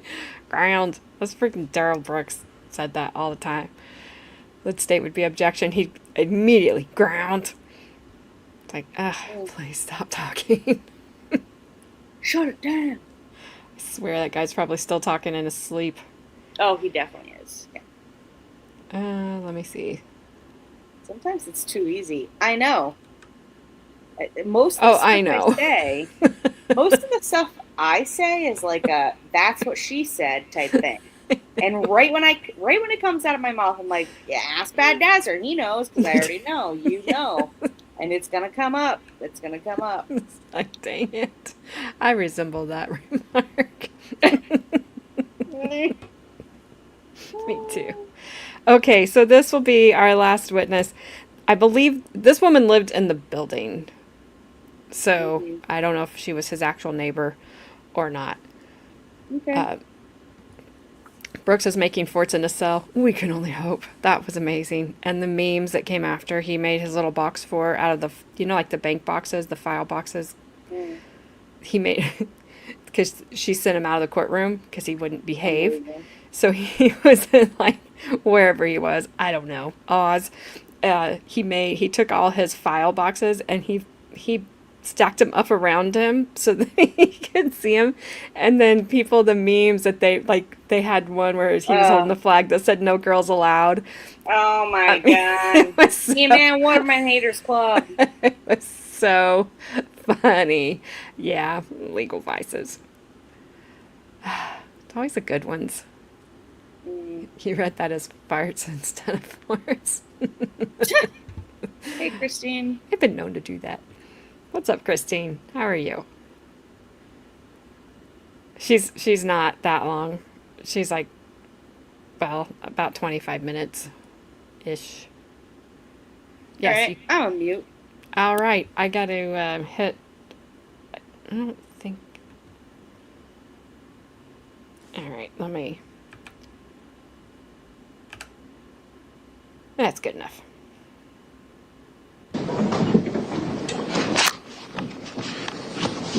All right, welcome back, ladies and gentlemen. I could see that as all of you came into the courtroom, you've already been provided a notepad and a pen. Has anyone checked the pen to make sure it works and writes okay? All right, I see a bunch of nods. Then we are going to get started with the evidentiary portion of the trial. The state may call its first witness. Thank you, Judge. The state calls Glenda Rose.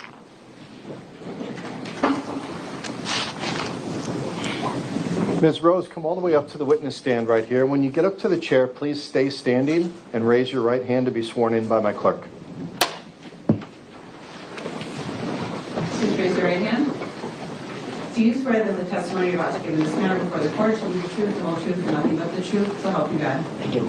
Okay, you may have a seat, ma'am. I'm going to have you start by pulling yourself up nice and close to that microphone. That black bar with the red dot is our microphone. Get situated nice and close to that and start by stating your name, spelling both your first and your last name. My name is Glenda Rose, Glenda, and the last name is Rose. Attorney Thompson? Thank you. Miss Rose, where do you currently reside? At 1512 East North Street. Is that located in the city and county of Waukesha, state of Wisconsin? Yes. And how long have you lived at that location? 36 years. Okay. And is that located right at the bottom of the hill here from the courthouse at the intersection of Moreland and North? Correct. And is that an apartment building or a condo building or something else? 16-unit apartment building. Are there any common stairways in this building? Yes. How many? The two side stairways. Okay. And is there a parking structure at all on the property? Underground parking, yes. Does each resident have access to that underground parking structure? Yes. Is each resident assigned or given a parking stall? Yes. In that garage, the underground garage, are there also any storage units associated with each apartment unit's parking stall? Yes. Can you describe for me what those look like?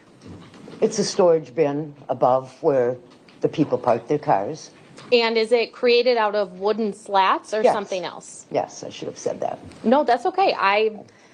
You can't be expected to read my mind. Now, having lived in this apartment building for 36 years, is it fair to say that you are able to maintain some familiarity with the residents who live there? Yes. And over 36 years, you've seen residents come live there and then subsequently move out. Is that fair to say? Yes. Do you have any particular role or responsibilities at the property at 1512 East North?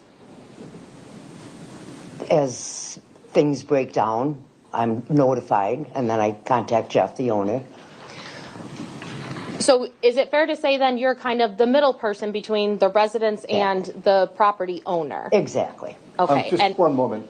Ms. Rose, I know you might be nervous testifying. It's an understatement. Sorry.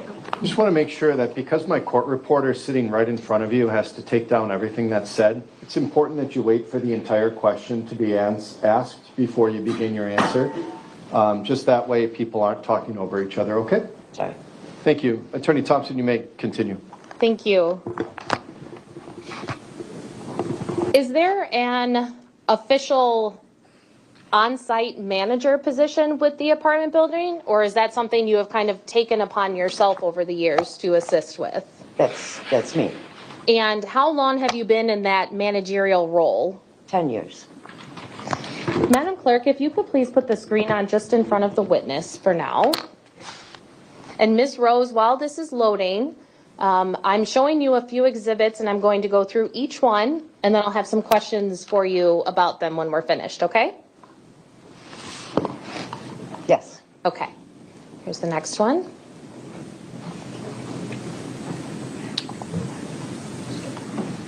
Okay. Could you show Exhibit 1 again? I don't know that the screen was up by that time.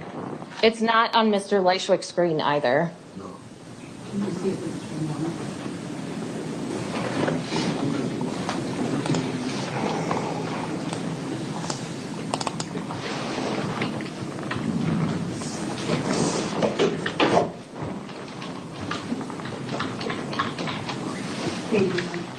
Okay, now I can see it's on Mr. Lychwick's screen at council table. I'll go through them one more time just so everyone can see them.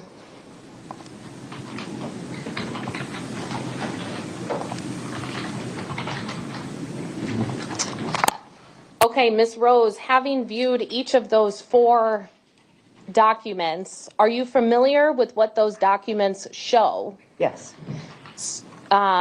Is it fair to say that you did not take these photos or create that floor diagram?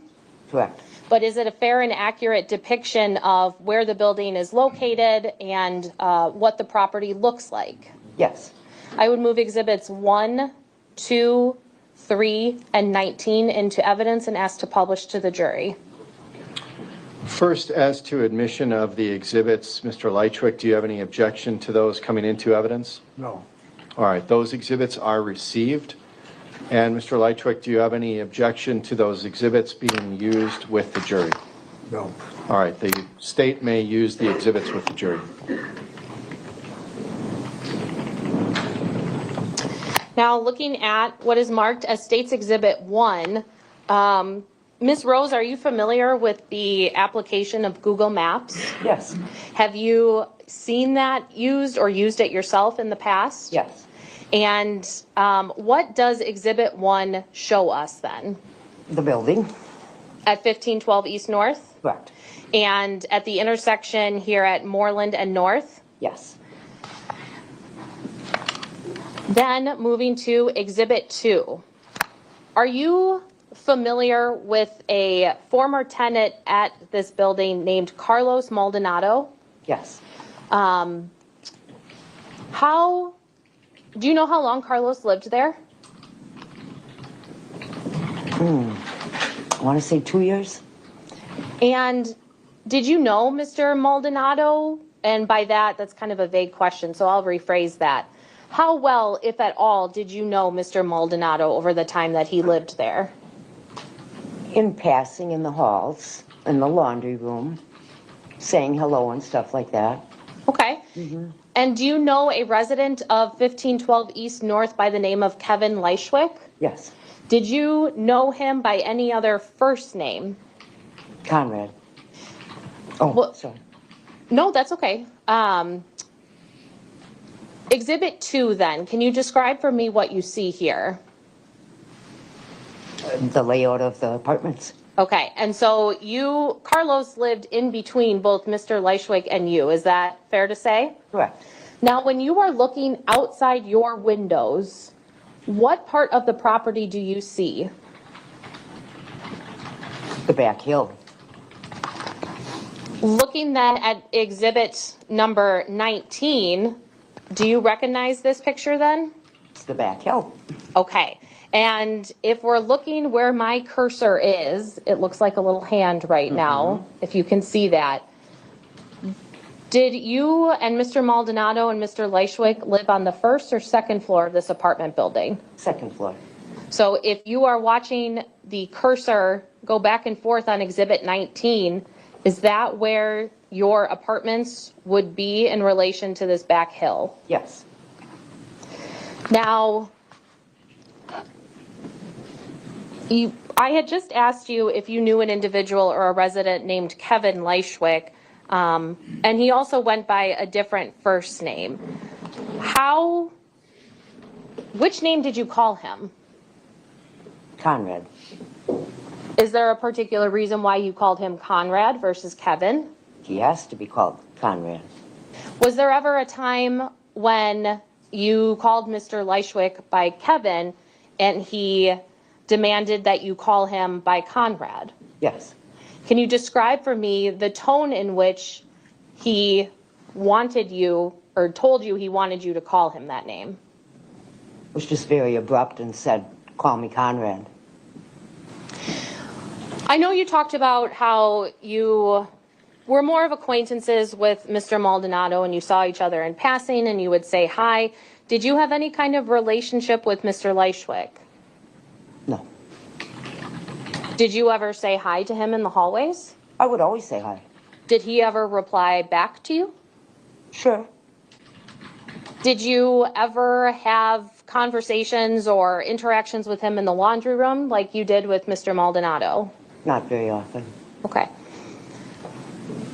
When you did see Mr. Lychwick in passing, was there ever any thought on your part that he wanted to engage in conversation with you? No. Did you feel ever in passing with him that you wanted to engage in a conversation with him? No. Do you know how long Mr. Lychwick has lived in this apartment building? I think it was 5 years.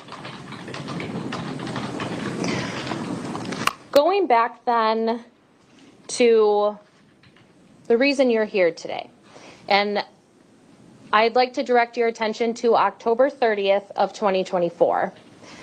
On that date, were you at the residence at 1512 East North? Yes. And in the afternoon hours, did you get a phone call that led you to go outside of the building? I did. Can you describe for me what happened when you got that phone call? Nathan called, actually it was Terry, called and said Nathan found a body outside. And from there, what did you do? I went downstairs to go take a look.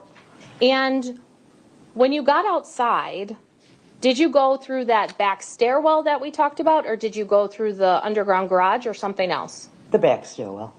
And where did you go from there? Across the parking lot to where Nathan was standing. In looking at exhibit number 1, can you see the driveway off of East North Street leading to your apartment building? Yes. Actually, that screen in front of you is a touch screen. If you wouldn't mind just kind of drawing a line over that driveway for me. That's the driveway. Okay.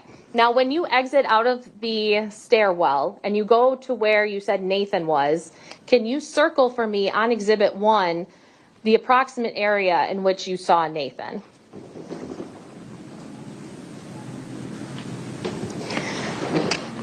When you go up the driveway, and we can see on Exhibit 1 it's slightly curved, is there a retaining wall to the right-hand side when you're driving into the underground parking structure? Yes. And above that retaining wall, is there a path? I don't know if I'd call it a path. What would you call it, please? Broken down trees and kind of a walkway, you know, I guess a path, yeah. No, that's okay. If you call it something different, I don't want to put words in your mouth. I mean, it's I guess a path. Okay. It's a walkway. And we can see on Exhibit 1, this property is surrounded by trees where it's not surrounded by roadways. Is that fair to say? Yes. And those woods, are they thick with vegetation and brush and bushes and trees, or is it more of a stark type of wooded area? Correct, yes. And when you go on top of that hill that we observed in Exhibit 3, I'm sorry, Exhibit 19. Before we change off of Exhibit 1, if you don't intend for the witness to make any further markings on it, let's capture that with the witness's markings. She's drawn a green line on the driveway and a green circle to signify where she met up with Nathan. We'll capture this. This will be 1A. Thank you, Judge.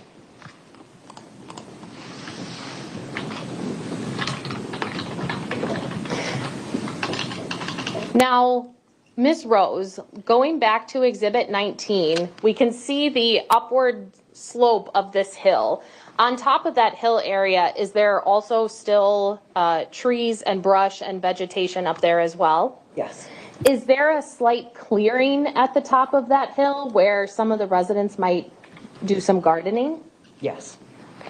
This back area here in Exhibit 19, is that open to all of the residents that live at 1512 East North? Yes.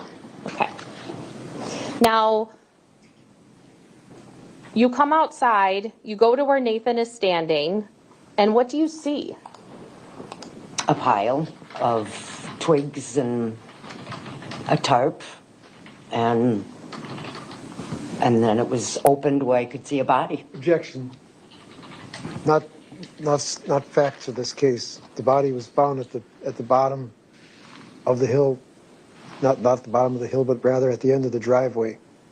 All right, the objection is overruled. The witness can testify about what she saw. If there is additional evidence through another witness, that may be presented as well. But the answer was responsive, so it's overruled. You may continue. Now, Ms. Rose, I'm going to show you what you previously looked at and what has been marked as State's Exhibit number 3. What does Exhibit 3 show? Pretty much what I found. Pretty much what you found, or what you found, or what something I found, else? Yeah. Yeah. One at a time, please. Can you finish your question? Yes. Exhibit 3, does that show exactly what you found when you walked out of the garage? I'm sorry, the stairwell, or something else? Something else. Okay, then what does Exhibit 3 show? Well, that's not how I saw it at first. How did you see it then? It was opened up. Nathan had opened it up to find a body. Okay. Now, is there, on the opposite side, is that where you saw that it had been opened, or something else? Possibly, yes. Yeah. Okay.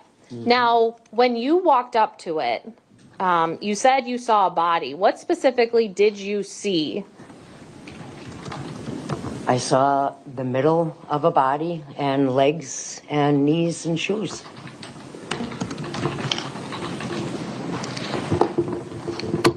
Thank you, Madam Clerk. I'm finished with the screen.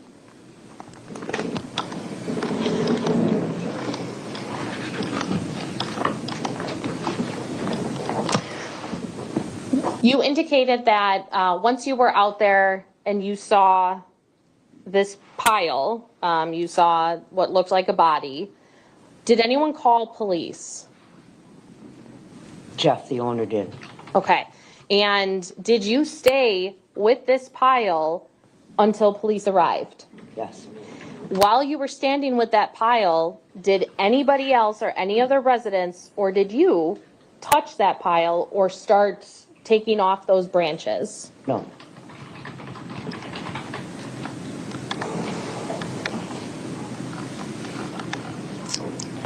Now, you indicated you were familiar with a resident named Carlos Maldonado, correct? Yes. And with this discovery being on April 30th of 2024, when was the last time you remember seeing Carlos Maldonado? Do you mean October 30th, 2024? I believe you said April 30th. I'm sorry, October 30th of 2024. When was the last time you saw Carlos Maldonado? April 14th. Of 2024? Correct. And since that date then, you had not seen him at all around the property? Not at all. Was that unusual? Yes. What did you see Mr. Maldonado doing on April 14th? He was in the garage cutting up some wood. And then after that date, he just disappeared? Yes. Did you ever have any phone contact with him? I tried. Did he ever answer? No. Was his apartment ever cleared out? Yes, but not for a while. Okay. Now, I'll ask a more specific question then. So from April 14th to October 30th of 2024, had any of Mr. Maldonado's family members come to the apartment building looking for him? Yes. Did you allow any of his family members into his apartment? Yes. Did you go inside with those family members or did you stay outside? I went in. And when you went in with the family members, was the apartment still full of items or was it completely bare? Full. Was one of the family members that you allowed into the apartment Talisa Maldonado? Yes. Had you been sliding Mr. Maldonado's mail under the door or anything, or Yes. you had been? Mm-hmm. Okay. That was a yes? Yes. Thank you. Sorry. Miss Rose, you indicated that you saw Mr. Maldonado cutting wood the morning of April 14th, correct? Yes. Was there a mess of sawdust left behind in that area? Yes. Did you clean that up? Yes. Do you know about how long after April 14th you realized that pile was still there and you took it upon yourself to clean it up? A couple weeks.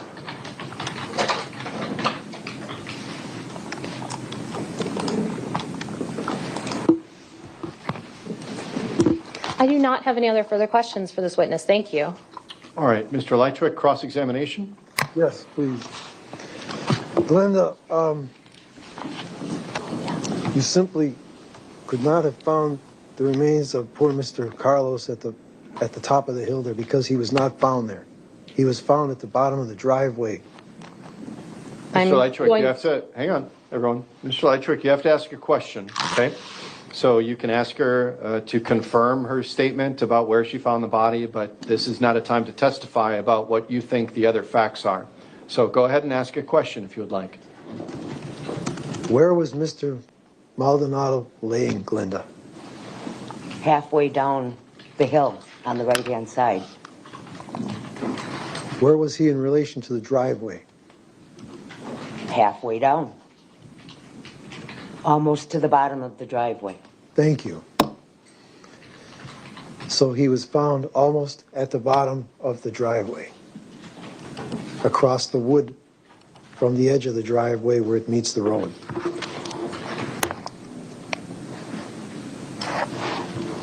Is that correct? The entrance of the driveway where it meets the road, Glenda. It was not close to the road, I mean, not as close to the road as what you're saying. In the middle of the hill, if you halfway down. But the hill is not to be confused with the hill that is perpendicular to the stairs that you took to get into the driveway when you left your apartment. Is that right? Right. So we are talking about then at the end of the driveway, that area. Are we not? No. How can that not be? Because the Because the end driveway, of the driveway is here, and the body was up here. The end of the driveway is the end of the driveway. This Can I was the please middle have of the the hill. diagram? Hang on. Okay, finish your answer. Are you finished? I think so. Okay, Mr. Lychwick, what were you saying? can I please have the diagram of the property again? Sure. Attorney Thompson, can you put up exhibit number 1, please? Yes, I will.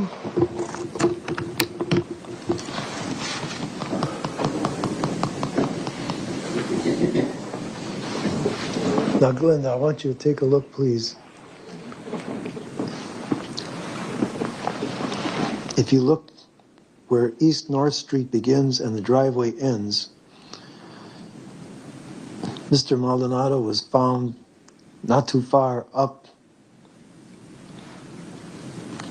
in the area, still at the edge of the driveway. Not too far from the edge of the driveway, I would say. He wasn't found up on the hill that you could see from your window. Mr. Lychwick, again, I remind you on cross-examination, you need to ask the witness questions, not testify on your own. I'm asking you, Glenda, was Mr. Maldonado found more towards the edge of the driveway there than where you could see out of your window at that other hill near the cement stairs that go up the other staircase, the north staircase that is on the other side of our building there, the one that you came down to meet Nathan? I didn't get the question. Okay, hang on. You can repeat the question. Just try to ask simple questions, Mr. Lychwick. Straightforward questions. I'm trying, Your Honor. Glenda, Mr. Maldonado was not found within eyesight of your apartment window. Is that correct? Correct. So, if we go back down to the end of the driveway, he was found closer to that area than he was to the top of the hill that you can see from your apartment window. Is that correct? Correct. Thank you. I have no further questions of this witness. Thank you. Any redirect? No. All right, Ms. Rose, you are excused. Thank you. You may step down. The state calls Nobody. The state calls nobody because the next witness is an hour. So I thought about skipping it, but then that kind of messes everything else up, so just leaving it as it is.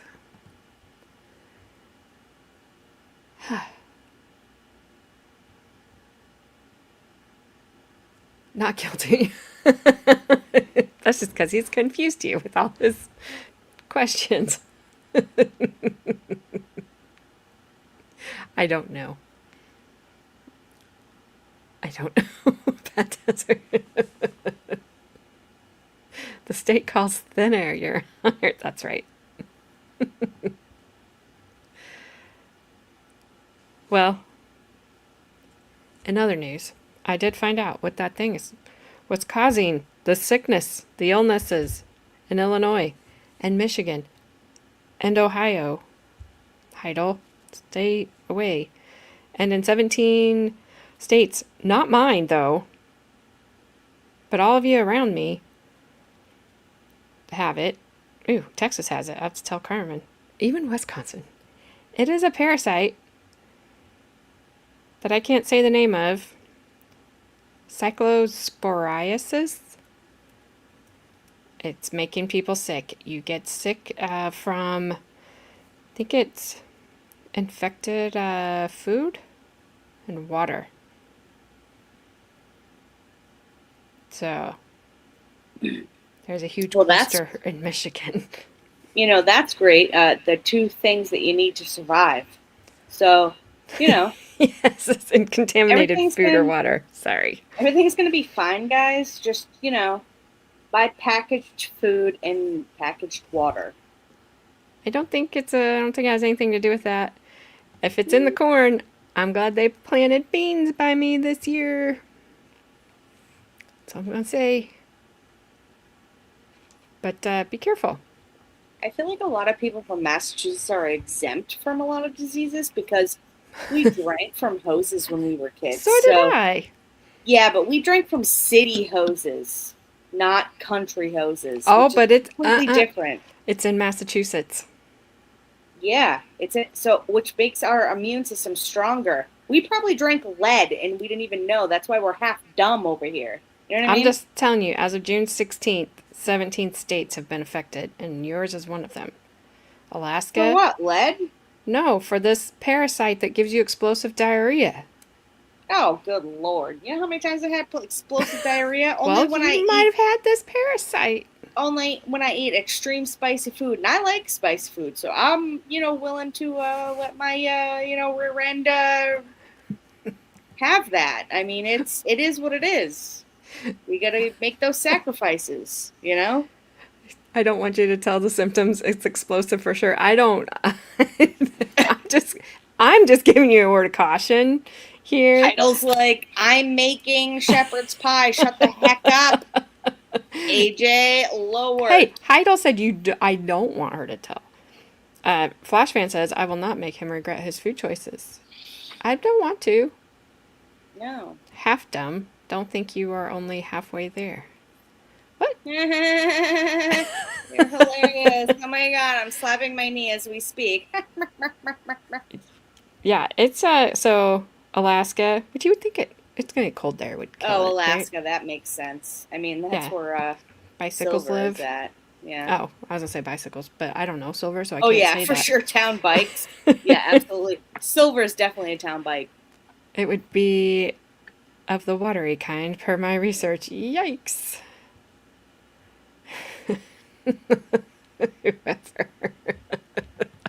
I can't even read that.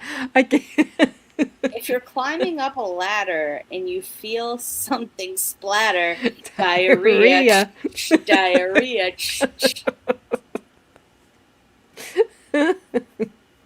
Yeah, well, you guys. Yeah.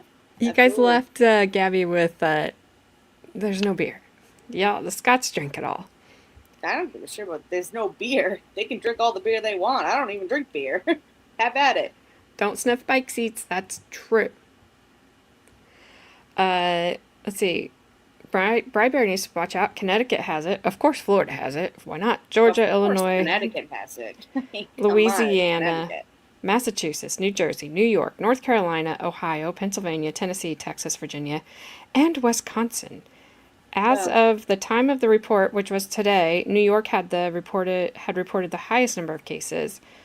But yeah, I don't know. But Michigan had a sudden surge. That's not well. You know what? Ooh, and 61% of cases have been seen in females. Great. Because we need something else to add on to our friggin' list. Yes. Of being a female. Get bent with this friggin' thing. How about you affect the men already? How about that? I mean, good Lord. Wash your hands, people. Yeah. Because, us Americans, we need to be told to wash our hands. And Jesus Christ. We didn't learn that in first grade. It's what some call beaver fever in Alaska. That's something completely different, Heidel. I know, because one of my friends is from Alaska. That means something completely different. So is Heidel. Heidel lived in Alaska too. Oh, did she? Yes. I don't know if it means the same thing though. From what I heard. Make sure to wash all fruit, fresh fruit and veg. Drink boiled or bottled water. You should be okay. Or just drink Yeah, bottled I'm gonna water drink. and I'm forgo gonna the drink. fruit and vegetables. I'm gonna drink boiled water. Absolutely, might as Yeah, well. I lived there Cleanse, 36 cleanse, years. cleanse the throat. That is true, Snipe. Men don't really care if they get their ends. Yep. Well, I hope you do, because you apparently don't wear pants and your nutsacks are sticking to your friggin' hairs. You know what? There won't be any more, will it? Because all this Alcohol will kills loosen it. it right up. Is that right? Well, I'm safe then. Holy hell. Oh my gosh. That's all right. Oh, sorry. I just, it's a public service announcement for you guys, okay? Well, that's not what Silver Days anyway, Gabby. I don't know what that means. He's from Alaska. He probably has if he doesn't even know it. He's over there twitching, cleaning spoons. Okay. I will take your word for it. So I know I'm gonna end on a serious note. Sorry, Gabby. If you guys haven't already, or if you don't Oh know, yeah, I got a new link for it. I'm pretty sure this one takes you right to the actual thing. okay. You say This one right here that I wait, just put in. this one? Yeah, that one takes you to the actual post, I believe. Right to Grandma's channel, and she put up a post about our Frankie, and you can send him positive messages, positive thoughts, positive whatever you need to. I don't want to get into it as much, and because I just can't. I know. So you can just take over from here, AJ. Okay. So if you guys don't know, and I believe Grandma's description talks about Frank, and he is battling. He's battling pancreatic cancer, and he did not get good news. So Grandma set up a YouTube channel. You can go leave a message for him. I just want him to know, and I told him last week after I saw the link posted, that I hope he understands and knows how many people from around the world are thinking of him and care about him and love him, and that's really an amazing thing. And I hope he can appreciate it for what it is, because not a lot of us get to say that. And Frank is so good about making sure that we are always smiling and making us laugh, and still even now sending us positive things. And just he's an amazing person. I hate that this is happening to him. I told him 1,000 times, I wish I could fix it. I wish I could pull you through this. I wish I could make it better. I wish I could make it all go away. I wish, at the very least, we could all just be there and just spend time with him. But he is the least person that I would ever wish this upon, or think that someone would get something like this upon, or anything like that. Like, he doesn't deserve this, and he is probably, besides Carmen and AJ and Haley and Ronnie and Flash fan, I mean, those, and I love you all, but like, they're my like OG crew, and like Frank, he just came in, and I just immediately clicked with him, and he's been such an amazing person for me and such an amazing friend. He does not deserve this at all, and we're all extremely sad, and I hate saying that, because I always try to send him something funny, whether it's nurse's boobs or anything, just to make him laugh, you know? Just to make him laugh, just to make him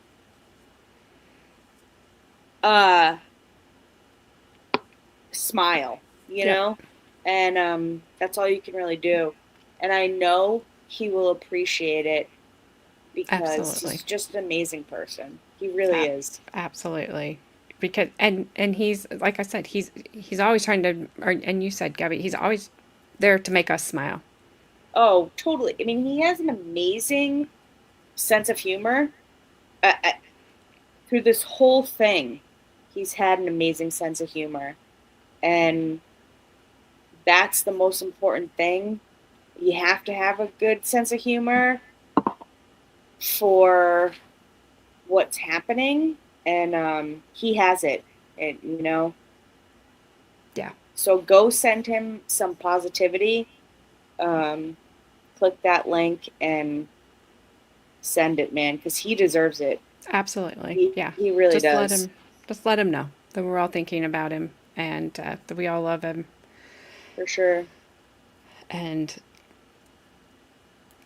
I'm horrible at this stuff, so I don't really know what else to say. Yeah. So I'm just gonna leave that. I'm just gonna leave it.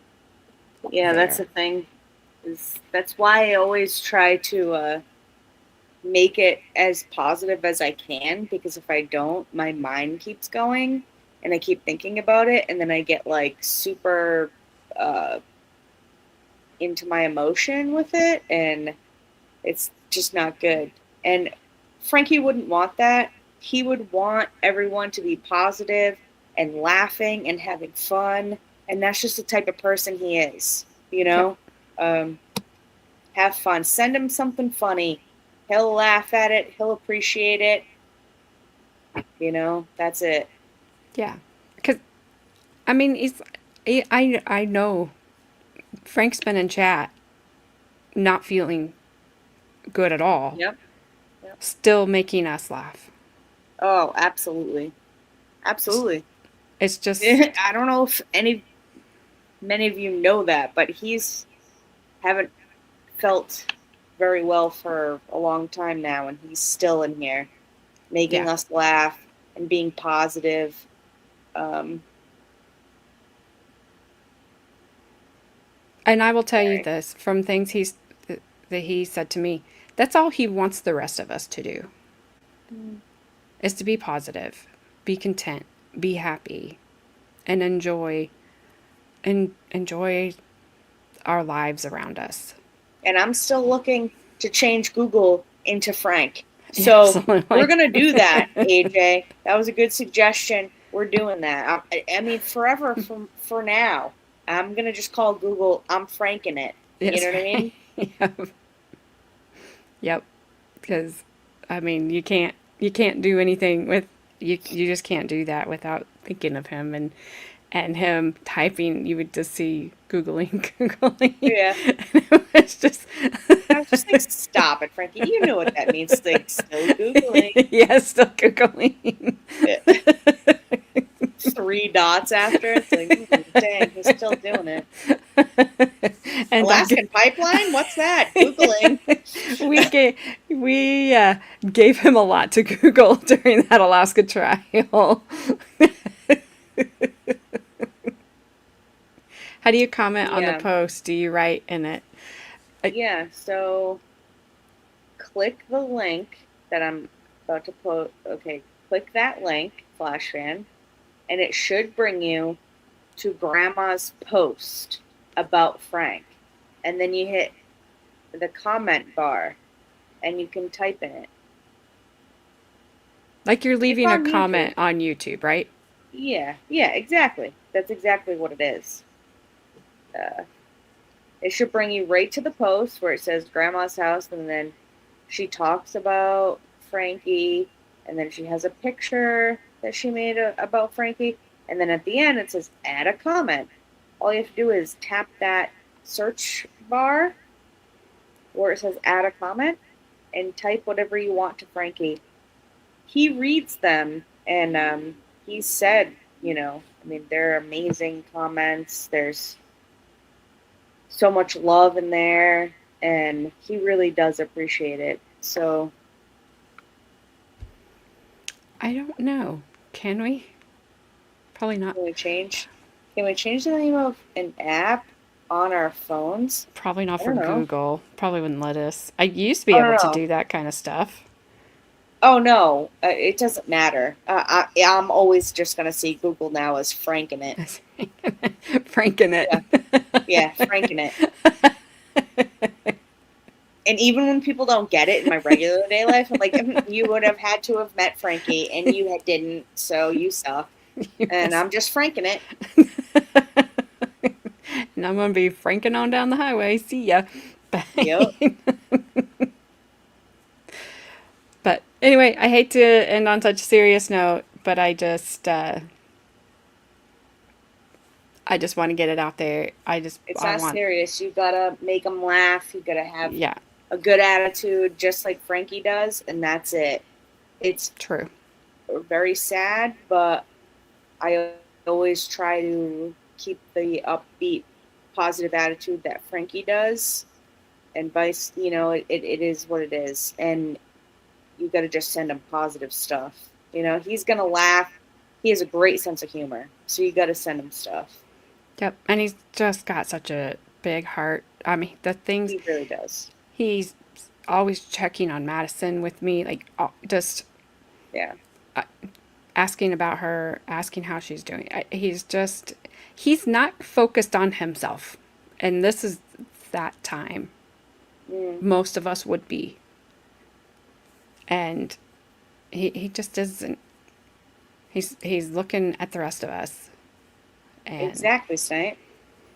We better frank at that. Absolutely. Absolutely. Yeah, he's still checking on others. Exactly. Yeah, for sure. That's just who he is as a person, you know? You better frank that. Gotta frank that. I'm telling you, franking it's gonna be a thing. Franking it. I'm gonna make it a thing. Frank would laugh at that. He would absolutely. He would. I hope he's listening. Me too. That, like, he just can't type right now, but he's listening to this, and he's just like, "Girl, stop it." Me too. You know. He's like thinking, Googling, you know. Yes. Actually, he'll be franking. Yeah, franking.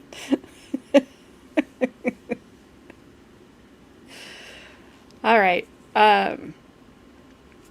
So on that note, we'll be back tomorrow. We will not get done with day 1 tomorrow. We'll finish it on Thursday, just because the next witness is like an hour, and then there's a bunch of shorter witnesses. So we'll do that. We will hear from Specialist Michelle Nelson tomorrow, the victim's daughter, Talisa Maldonado, and then Dr. Alex Weidenhoft. I don't know. I mean, there's so many things I could say about that name right now, but I'm not going to do it. I'm going to wait until I forget about it and then rehash this next time. He's a doctor of trees, I believe. I think he's a forester. Oh, I'm sure he is. Yeah. He's a forester, all right. That's a made-up profession by probably Bad Dazzer, actually. Maybe. But I think he's a forester. Yeah. Or he works for the U.S. I don't know. He does something with trees. I'm sure he does. So, but that'll be tomorrow, and then Thursday we'll finish up day 1. I think this trial was, 3 days? It wasn't very long at all. Oh, that's pretty quick. So yeah, it won't take us long to get through it, even with me missing the 2 Wednesdays. Yes, a tree surgeon. Tree surgeon. Oh, that's a great description. So, 4 days. Sorry. He loves his wood around. What? Bad Dazzer. I mean, chainsaw. Where is that? I don't see that. Well, I hit show. I hit accept, but it didn't accept it in enough time. But he said he lobes his wood around. Question mark? Oh, I don't know. Well, I'll have to refresh because it didn't show up at all. It didn't show up in StreamYard anyway. Yeah, I don't have it in YouTube either. What's it called when you do it with trees? I don't know that answer, and I don't want to. Lumberality? Lobes his wood. Nice. Tree testiality. Testiality? I don't know. Nice. Nice, stop. AJ, nice, Thanks. stop. Thank you. Thank you. All right. We'll be back tomorrow, 6 p.m. Eastern Time. Let's do it. We'll continue on with this. It rhymes with beast. Yeah, well, beast. I knew that word. Lob means to throw it around. I just wasn't sure how to. I wasn't sure how to incorporate it. You know. Got to be limber at that wiggly wood play. Yes, you can eat. You may eat now, Sarah. Ew. You could have eaten this whole time. Does that involve holes? Nope, not Only Mr. Beast. Nope. Only if it involves cheese. Dang, I would have been nice and said fried chicken. Dang. I mean, for Flash Fan, what are you talking about? I think we may have been talking about two different things. Yeah, I think we were. Okie dokie. And on that note, let's go. Let's put a fork in it, shall we? I will. So I'm about to eat my dinner too. Frank did. Grandma, trivia. 9 Forrest o'clock? Gump trivia tonight.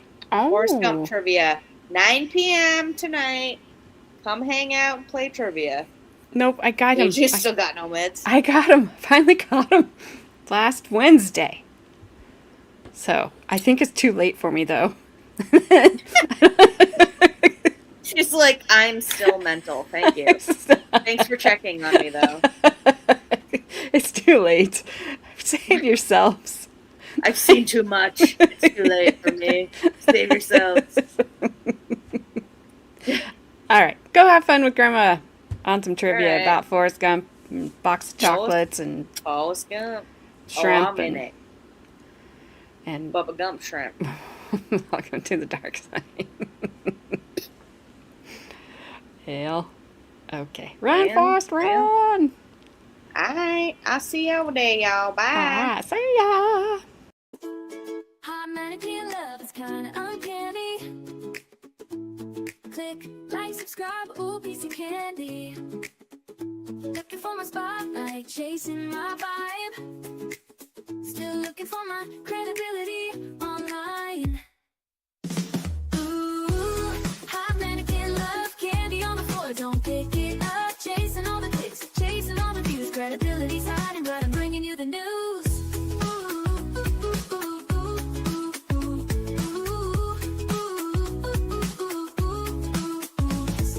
Every little scroll is a mystery, but you stuck around, watch the show with me. Laughs and chaos, that's how we roll. Drop a comment down below before you go.